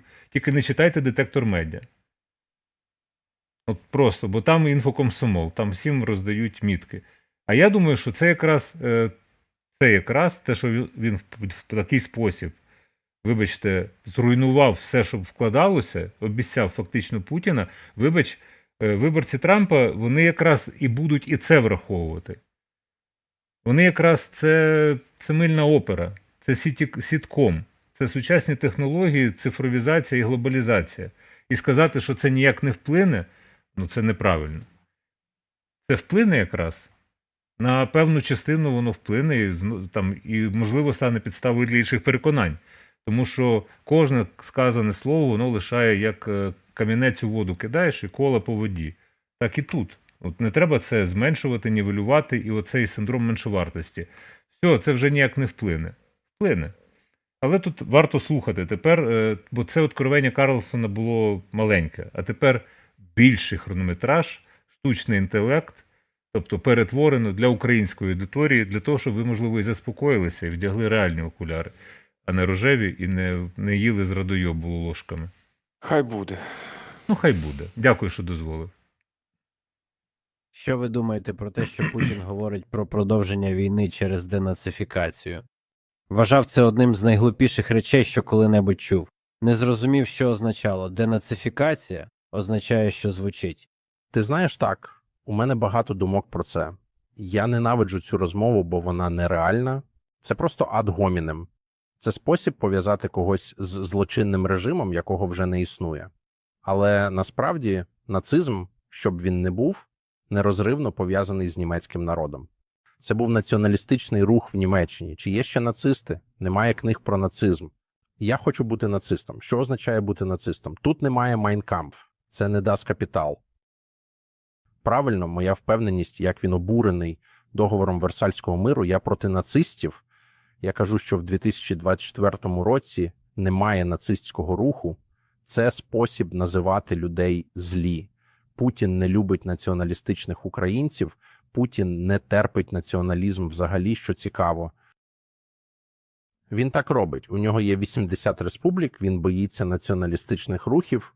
Воював у Чечні. Розумію, але маю іншу точку зору. Підтримую американський націоналізм. Не погоджуюся з Путіним, але називати їх нацистами – дитячість. Вірю, що він у це вірить. Цікаво. Згоден. Був, бо слухав це, бо в США постійно називають кожного іншого нацистом. Ви нацист, добре. Але я прислухався до цього і подумав, що це найглупіша, непереконлива лінія, яку ви могли обрати. Я слухав, він говорив про нацистів 8 хвилин. Я думаю, він вірить. Так, і насправді після багатьох розмов з людьми, які проживають в Росії, вони також вірять в це. Тепер тут є технічні деталі, в яких слово «нацист», Друга світова війна глибоко в крові багатьох росіян і українців. Я розумію. Ви використовуєте його як політичний термін, як у США, наприклад, расизм і все. Ви знаєте, що ви дійсно можете доторкнутися до людей, якщо використовуєте нацистів. Це правильно, але дуже огидно. Я згоден. Тому і також для уточнення в Україні є неонацистські рухи. Вони дуже маленькі. Ну, ви стверджуєте, що є різниця між нацистами і неонацистами, але це маленька частка населення, незначна частка, що не володіє владою в уряді. Наразі я не бачив жодних даних, щоб показували, що вони мають будь-який вплив на Зеленського та уряд Зеленського взагалі. Коли Путін говорить про денацифікацію, він має на увазі націоналістичні рухи. Я думаю, ти правий. І я згоден з усім, що ти сказав. І я дійсно вважаю, що Друга світова війна займає місце в слов'янському та польському суспільстві, Центральній та Східній Європі, яке вона не займає в Сполучених Штатах. Можна подивитися загальну кількість смертей – десятки мільйонів проти менше, ніж 500 000. Так, це призвело до знищення багатої частини чоловічого населення цих країн. Звичайно, це все ще актуально тут. Я розумію. Я думаю, що я не думаю, що я знаю, я бачив зловживання словами, зброєю слов для політичних цілей так довго, що я просто не люблю, і хоча я іноді займаюся цим, вибачте, не люблю відкидати людей одним словом. О, він нацист, він ліберал або що-небудь. Це схоже на те. Скажи мені, що вам не подобається в їхніх діях? Нацист, особливо, я навіть не знаю, про що говорите. Що мене турбує в цьому, це те, що він сказав, що це є основною метою війни наразі. Це ускладнює переговори про мир, оскільки не ґрунтується на реальності, що стає причиною незгоди та непорозумінь. Тому що, що означає позбутися нацистів в Україні? Так отже, він підійде до столу і скаже: «Ну добре, я погоджуюся зробити перемир'я, як тільки нацисти зникнуть». Перерахуйте нацистів. Погоджуюсь. Ви можете переговорити з нацистом? Так, точно. Ні, я повністю згоден з вами. Це було дуже дивно, але, можливо, це пов'язано з тим, що він спілкувався зі своєю власною нацією і, ймовірно, намагався уникнути використання слова НАТО. Як обґрунтування, да. Так, це все. Можливо, ви праві в обох випадках. Це вказує на щось, над чим я все більше думав після інтерв'ю 2 тижні назад. Я не очікував, що він, як піар-менеджер, не дуже добре розповідає свою історію. Історія поточної війни в Україні – це східне розширення НАТО та налякання росіян розширенням НАТО, що є абсолютно непотрібним. Це не допомагає США. НАТО також не допомагає США. Я не проросійський, говорячи це. Підтримую Америку – це захоплююча правдива історія. Він не розповідав про цю історію. Він розповів історію, яку не зрозумів. Не російський. Спілкується з аудиторіями. Не знаю, на що він сподівався цим інтерв'ю. Ніколи не дізнаюся, але його розповідь своєї історії не була дуже доброю. І я також думаю, чесно кажучи, на підставі багато, я маю на увазі, я знаю, це дуже ізольований під час ковід. Дуже відокремлено. Ми постійно чуємо, що він помирає від хвороби. У нього є АЛС. Я не знаю, є багато брехні про це. Я знаю це, але одне, що не є брехнею, це те, що він був усамітнений під час ковід. Я знаю це, і тільки маючи справу з 2 або 3 людьми, і це робить тебе дивним. Важливо співпрацювати з багатьма людьми, щоб викликати погляди лідерів, що тривають при владі. Він був при владі 24 роки. Були позитивні моменти для Росії, російської економіки, тривалості життя росіян, але є й недоліки. І одним з них є те, що ви стаєте дивними і автократичними. Ви знаєте, саме тому у нас є обмеження терміну. Дуже мало королів не стають сумними у старості.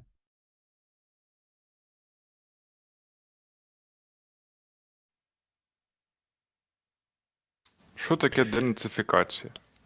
Дуже Ну, цікаво. тут, Нібито в публічному доступі про це Путін не заявляв, так? Це треба було просто перевірити і удостовіритись в тому, що все-таки це все херня, те, що Путін каже, так?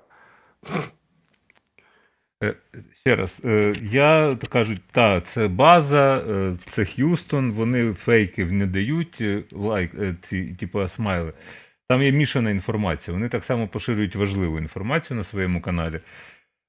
І стосовно цього відео вони сказали, що вони його навмисно штучним інтелектом, ви там могли побачити, накладалася картинка, що вони українською говорять, це штучним інтелектом обробили відео і зробили переклад того, що говорив Карлсон в цьому інтерв'ю. І на цьому треба зазначити. Що це за розводняк? Карлсон говорить українською. Паскаль, тільки що я пояснив, що це. Це штучний інтелект, і це для тих, хто не розуміє англійську. Можете знайти оригінал, переглянути все, ми показували шматок 37 секунд до цього. І, в принципі, Міла Гайдай, Карлсон паралельної реальності. Ще раз, це комунікації, які треба використовувати. У нас була дискусія, чи треба Зеленському давати так само інтерв'ю Карлсону, бо цей одразу поліз же ж, що називається, а Зеленський, ви мені дасте інтерв'ю? От Путін дав. Це хайп, дешевий хайп. На інтерв'ю, як казав друг Карлсона Кіркоров, треба приходити підготовленими.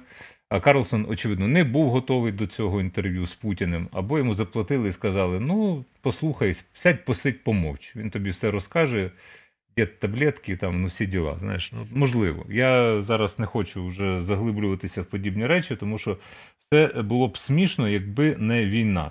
Тому що далі дуже серйозна тема, і даремно там можна хіхікати і так далі, але пуйло підвищує ставки.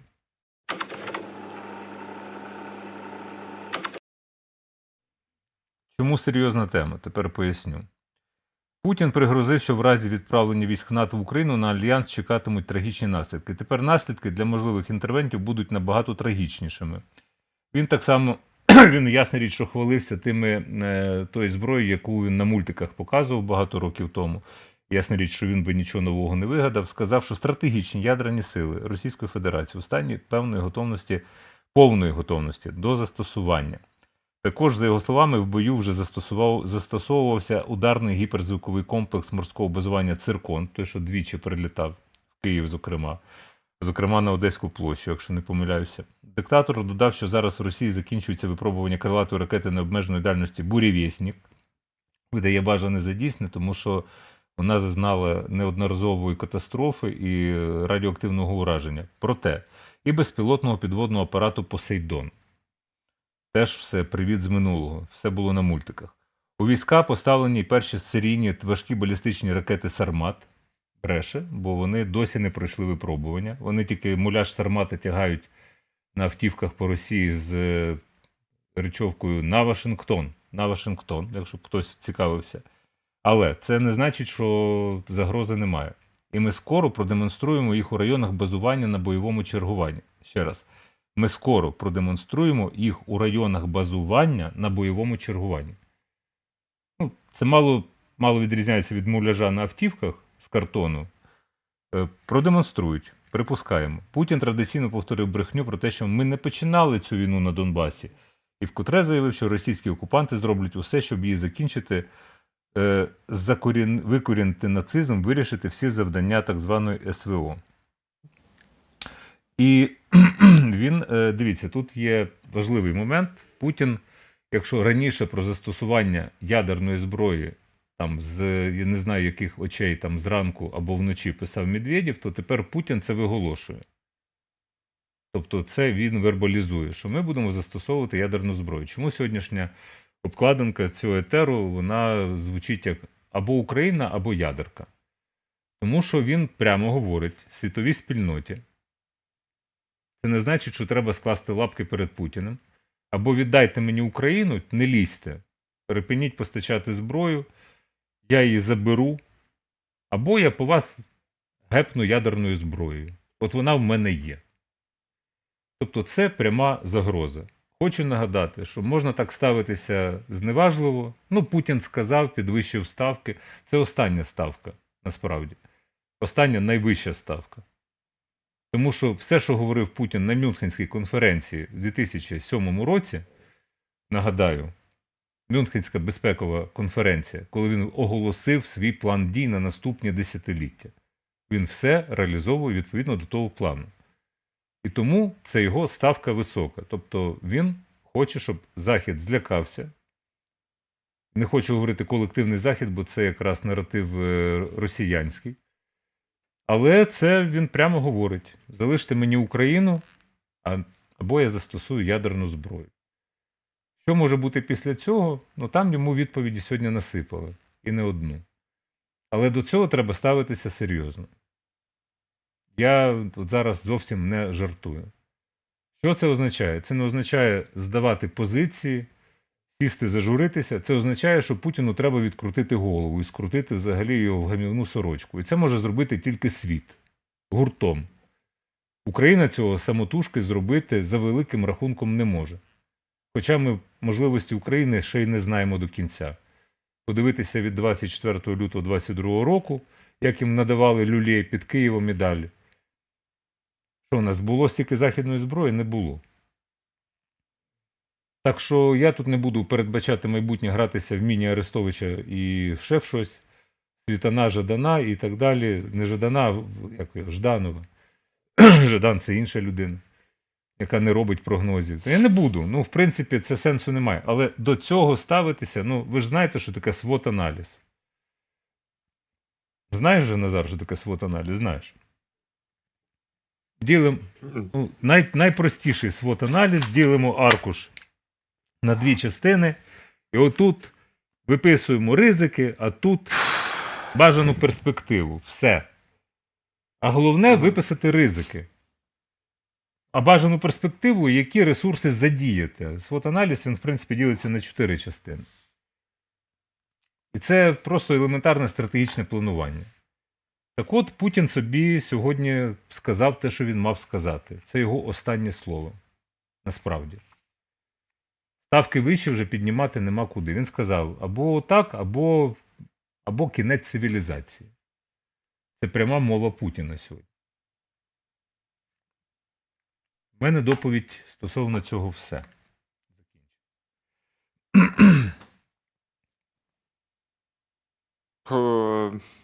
Ну, інших заяв від Путіна я не очікував, що він буде знову махати і заявляти. Він до цього не говорив, що тому буде це ядерна застосовано. Він не держава. говорив про кінець цивілізації. Він не говорив, що у нас матиме трагічні наслідки застосування того, що у нас є.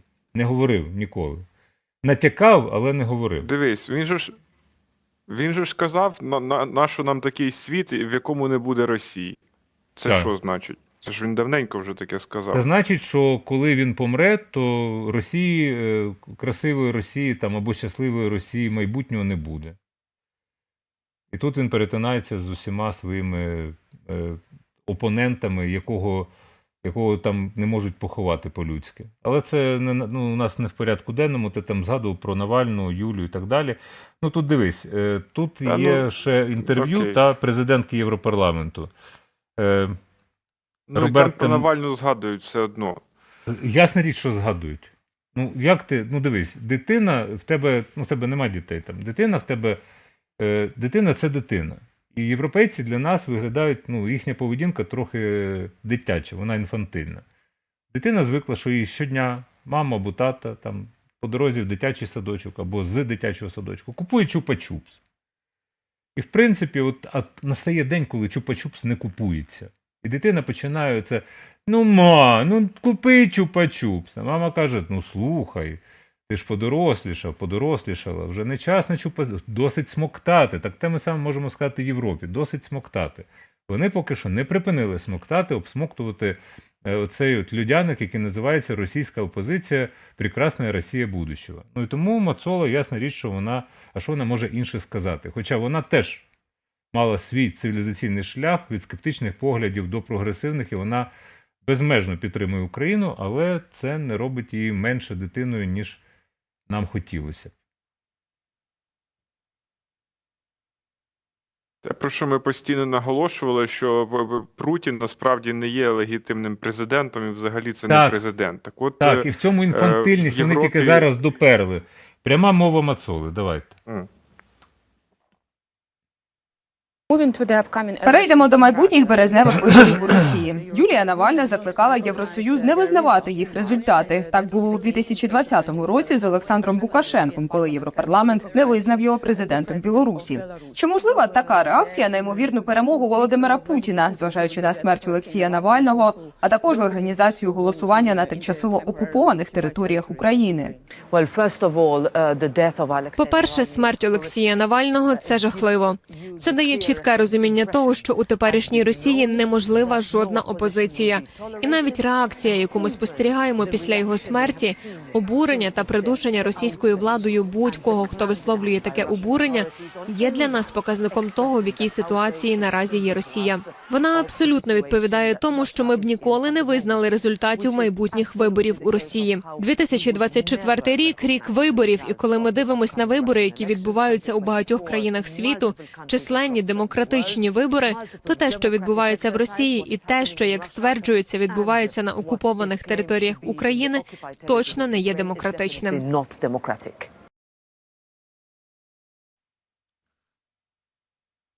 Амінь. Амінь. Просто. В мене питання. Серйозно? Ні, ви серйозно? Це неймовірний Ви серйозно? прогрес. Це неймовірний. Тобто, а в 2014 році вибори в Криму Путіна – це легітимно? А окупація Грузії, частини Грузії – це нормально? І тепер, ого, оце прогрес. Так швидше динозаври воскреснуть. Розумієш, що тут є цікавий мультик, називається «Російська опозиція і Європейський Союз і Україна». Ми витратили стільки часу на російську опозицію, але після вбивства Навального стало зрозуміло, що вона абсолютно безпомічна і ні на що не впливає, і що мирним шляхом нічого не досягти. Тож єдиний спосіб закінчення цієї війни – це військова поразка Росії, і потрібно повністю зосередитись на військовій допомозі України. Ну нарешті ви це зрозуміли. Не так быстро! Всегда делайте различия между Путиным и Россией, ведь только на Путине лежит персональная ответственность за весь тот ужас, что он сотворил с Россией. А я продолжу дело Алексея. И все мы, сплотившись против зла, будем бороться за нашу страну, не жалея себя, со всей силы мечтать о прекрасной России будущего.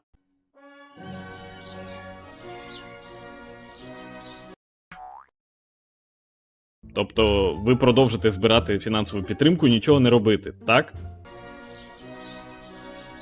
Невже ви вважаєте, що на це хтось знову поведеться? Бля.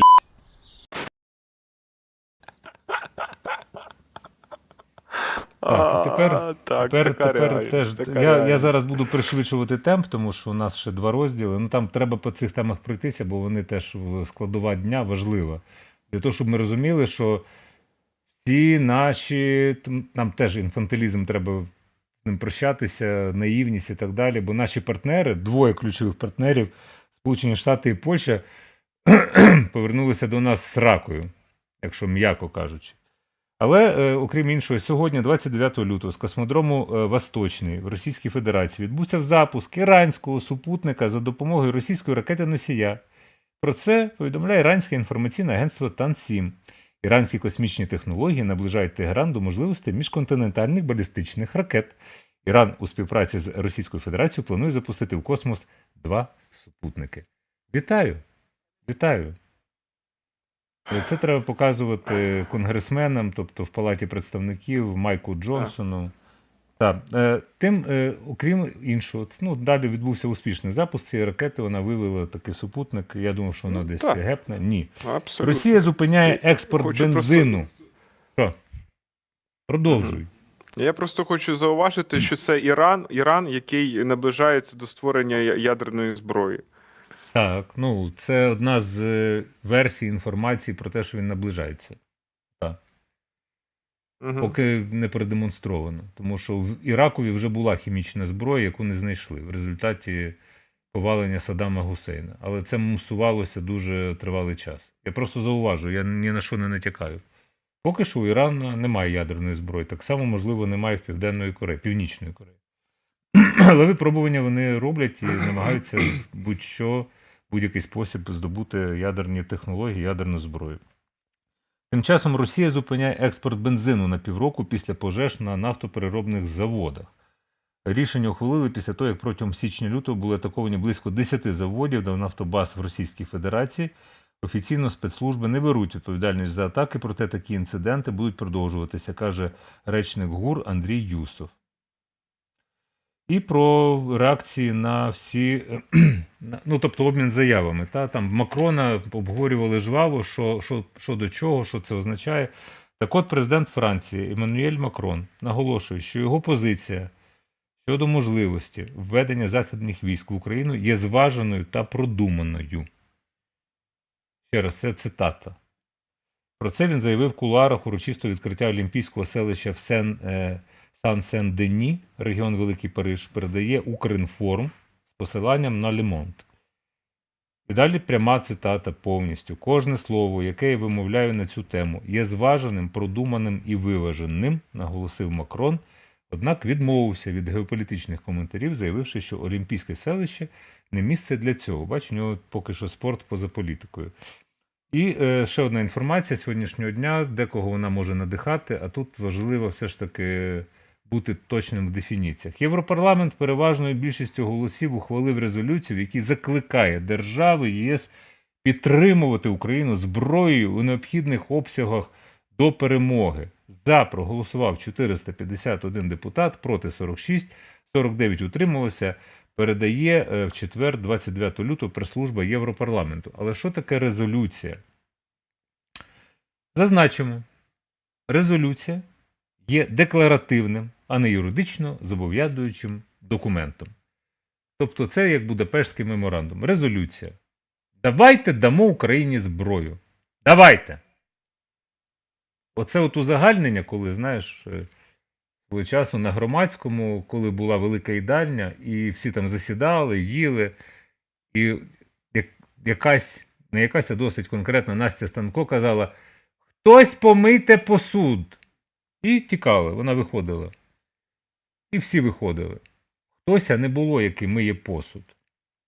Ну, тобто, узагальнення «хтось» воно не існує. Треба цілком конкретно. Як працюватимуть двосторонні угоди України з іншими країнами, подивимося. Але оце от закликаємо надавати Україні зброю. Дякуємо. Дякуємо. Дякуємо за ваше плідне рішення, яке нікого ні до чого не зобов'язує. Ну і на сам кінець ми не можемо оминути тему Трампа. Бачу мету, не бачу перешкод.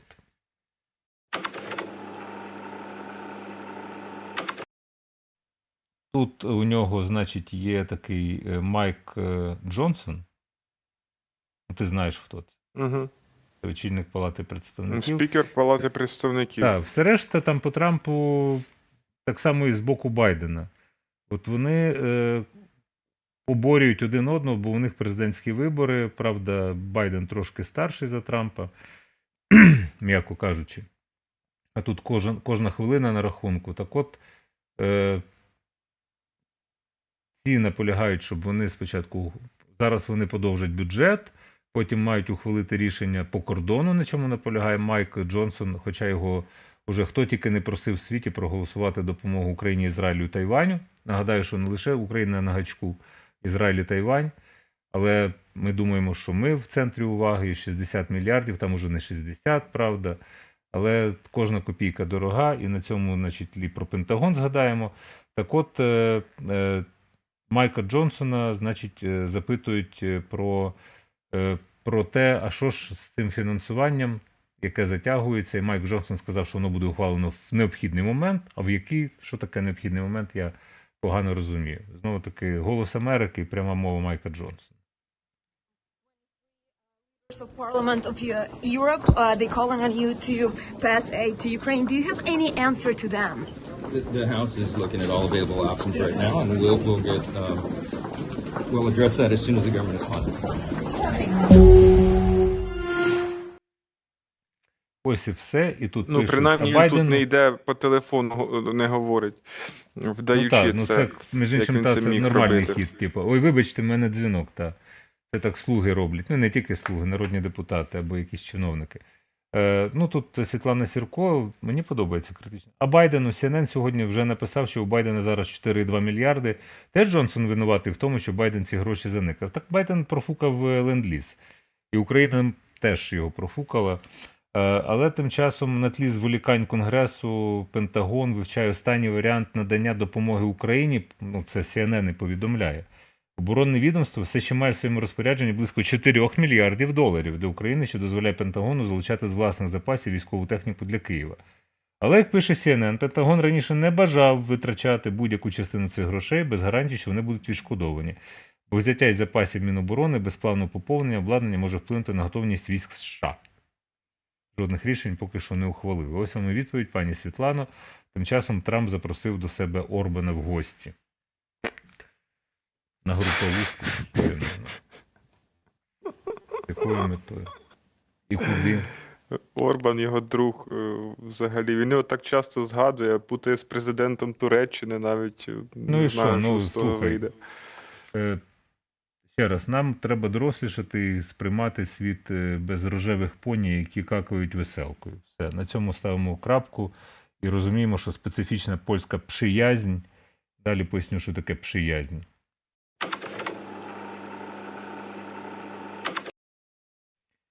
Так от, фінальна частина сьогоднішньої програми. Не забуваємо про літачок F-16. Він тут вас чекає вже. Питає, де мій новий господар? Де мій новий господар? Якщо ви були уважні, в нього там удосконалення, воно вже приліплене остаточне. Антена передня. От. І ставте щирики по 100 гривень, 58. Давайте вже 2% добити до завершення етеру. Тяжко. Вон бачимо, на ЗСУ нормально у нас капає без заохочення, хоча незабаром буде заохочення. Ну і в принципі з заохоченнями у нас буде ціла політика. Забігаю наперед. Так от пшиязнь. Що таке пшиязнь? Пшиязнь так називався журнал польською мовою, який продавався в Радянському Союзі. В кіосках Союз Друк чи Союз Печать. І він так і називався Пшиязнь. Я звідти, в принципі, вивчив польську мову. Ну, як читати, там, розуміти і так далі. Читаючи просто польськомовний журнал. Так от ця пшиязнь польська, вона, виявляється, буває специфічна. Тому що, беру зараз, викладаю факти, а далі вже твій коментар стосовно цієї пшиязні. Типу як пшездрасті виходить. Прем'єр-міністр Дональд Туск заявив, що Польща веде з Україною перемовини щодо тимчасового закриття спільного кордону та припинення двосторонньої торгівлі, повідомляє польське видання RMF2G4. Українська сторона або українські урядовці цього не підтвердили, що там собі Туск з ким веде перемовини. Наші з'їздили на кордон, поцілували шлагбаум, повернулися. Тим часом Єврокомісія остаточно розблокувала для Польщі 137 мільярдів євро з фондів Європейського Союзу. Тому що попередники Туска, оця от право і справедливість, вони, в принципі, порушували загальноєвропейські засади стосовно судової системи і верховенства права. Тобто йдеться про подолання корупції. Ну, ми намагалися встановити контроль над судовою системою. І плюс до цих от протестів Туск поїхав на зустріч з фермерами, не всі там прямо такі фермери, але Єврокомісія надасть 1,4 мільярда євро на інвестиції в сільськогосподарський сектор Польщі. Це стосуватиметься підтримки тисячі фермерів і рибалок, а також самого сектору для допомоги в розширенні та модернізації свого виробництва і виходу на нові ринки. Ну, це для розуміння, як живе польський сільськогосподарський сектор. Вони на дотаціях Європейського Союзу вже давно, від самого вступу. І коли долучилася Польща до Європейського Союзу, так само були протести фермерів у країнах, так би мовити, старої Європи, які були незадоволені, в принципі, навалою польської дешевої сільськогосподарської продукції. Тепер поляки, як і багато інших фермерів по всій Європі, незадоволені навалою української дешевої сільськогосподарської продукції. Що б могло врятувати ситуацію, на мій хлопський розум, це узгодження цінової політики і можливе встановлення там стелі, і тобто найнижчих цін і найвищих цін на сільськогосподарську, тобто коридор, як тимчасовий захід. Ну, це на мій хлопський розум. Це б могло бути домовленостями там України і Європейського Союзу в цілому. Не брати Польщу, Угорщину або яку іншу країну, тому що поляки вже збираються і литовський кордон перекривати. Я якийсь такий прогресуючий суїцид і мало це пояснюю, хоча можна для того, щоб зрозуміти краще, там можна встати і на позицію партнерів та зрозуміти нарешті, намагатися розібратися. Не просто там клясти поляків, обкладати останніми словами, хоча там же ж мали факти ці прапори радянські, і гасла за Путіна. Та й в принципі зараз там кейс Ткача згадаю. Але Туск сказав, я хочу, щоб всі це розуміли. Надлишок збіжжя і продуктів в Польщі та Європі і нерівна конкуренція є не лише проблемою імпорту збіжжя і продовольства з України. Мало хто усвідомлює, що ринок в Європі і Польщі дестабілізується через продукти, які напливають, увага, з Росії і Білорусі. Хто б міг подумати. Тому треба здійснити всі можливі кроки. І я дякую Евіці Сіління, прем'єр-міністр Латвії, що ми в Брюсселі разом переконуватимемо європейські інституції дуже серйозно зайнятися безпечними для наших країн нормативними актами щодо імпорту збіжжя і продовольства зі східних напрямків, підкреслив Туск. Як же можете ви їсти російське зерно, яке вони вкрали в Україні, але менше з тим, тут кейс Ткача підверстується. Бо багато польських журналістів написали, мовляв, зараз, я ж скажу, а потім твоє фіналізуюче, ти будеш головний сьогодні. От. Пишуть журналісти, що спробуйте познімати біля лінії фронту або в прикордонній зоні України. Там теж буде подібна реакція. Так от, тут не питання, що Ткач, там, скажімо, оприлюднив дані, що його там затримали, і вони без дозволу щось знімали. Питання в тому, насправді, акцент трошки в іншому, що польська поліція, прикордонна служба можуть діяти, коли хочуть. А коли вони дивляться на фермерів, які висипають своїх фермерів, які висипають українське збіжжя, і типу, що, перекривають кордон, то ми нічого не можемо зробити. Та? А це хіба не прикордонна зона? І питання ж в цьому, ось акцент в цьому. Не те, що ви там зупинили українських журналістів, які без дозволу знімали в прикордонній зоні. А в тому, що ви сидите і у вас очі в кишенях лежать, і ви не можете побачити те, що відбувається на українсько-польському кордоні. Значить, ви в цьому зацікавлені, значить, таке урядове рішення. Простий висновок мене, як диванного експерта. Тепер ти, Назар, завершуй сьогоднішній етап. У нас, як завжди, перебор. Я завершу тим, що нарешті вийшло це розслідування «Української правди», воно називається «Границя на межі», як Польща нарощує торгівлю з Росією через Білорусь. Отак, от такий я звук зроблю, і я думаю, що всі ми подивимося цей матеріал сьогодні, завтра, і будемо його обговорювати так само. Для нас це національні інтереси, границя на межі. Ну, це... Там так і написано, границя на межі? Ну, я теж гляну, коли буде час. Я вже в umn.ua і Телеграмі там я перепостив словом, то дивіться. Чого ж ти користуєшся російським Телеграмом? Чому ж ти користуєшся російським? А ти?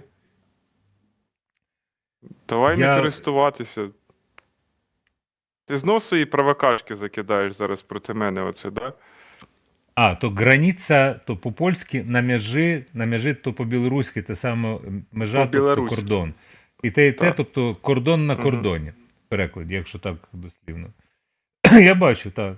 Провокашки, а чому ні? В цьому ж є певний шарм, певні родзинки, які цілий чорнослив наших етерів, тому підписуйтеся на канал, ставайте нашими спонсорами, ставте вподобайки. Багато хто каже, що чорнослив – це просто великі родзинки. Ставте вподобайки і дзвіночок. Так само насипайте нам на наше існування щирик, ще дійсний цей буде до 5 числа до звітності, тоді будемо підбивати підсумки. На ЗСУ це завжди актуально, туди можете сипати завжди, не стримувати себе. Можливо, буде винагорода. Тобто тут теж можна зробити винагороду, але я поки не знаю, що під рукою. Все. На цьому тепер точно все. Ми з тобою вклалися в годину 55 хвилин. Емоцій. Тому що я знову про це єдині новини. Ти знаєш, що мені там дуже сильно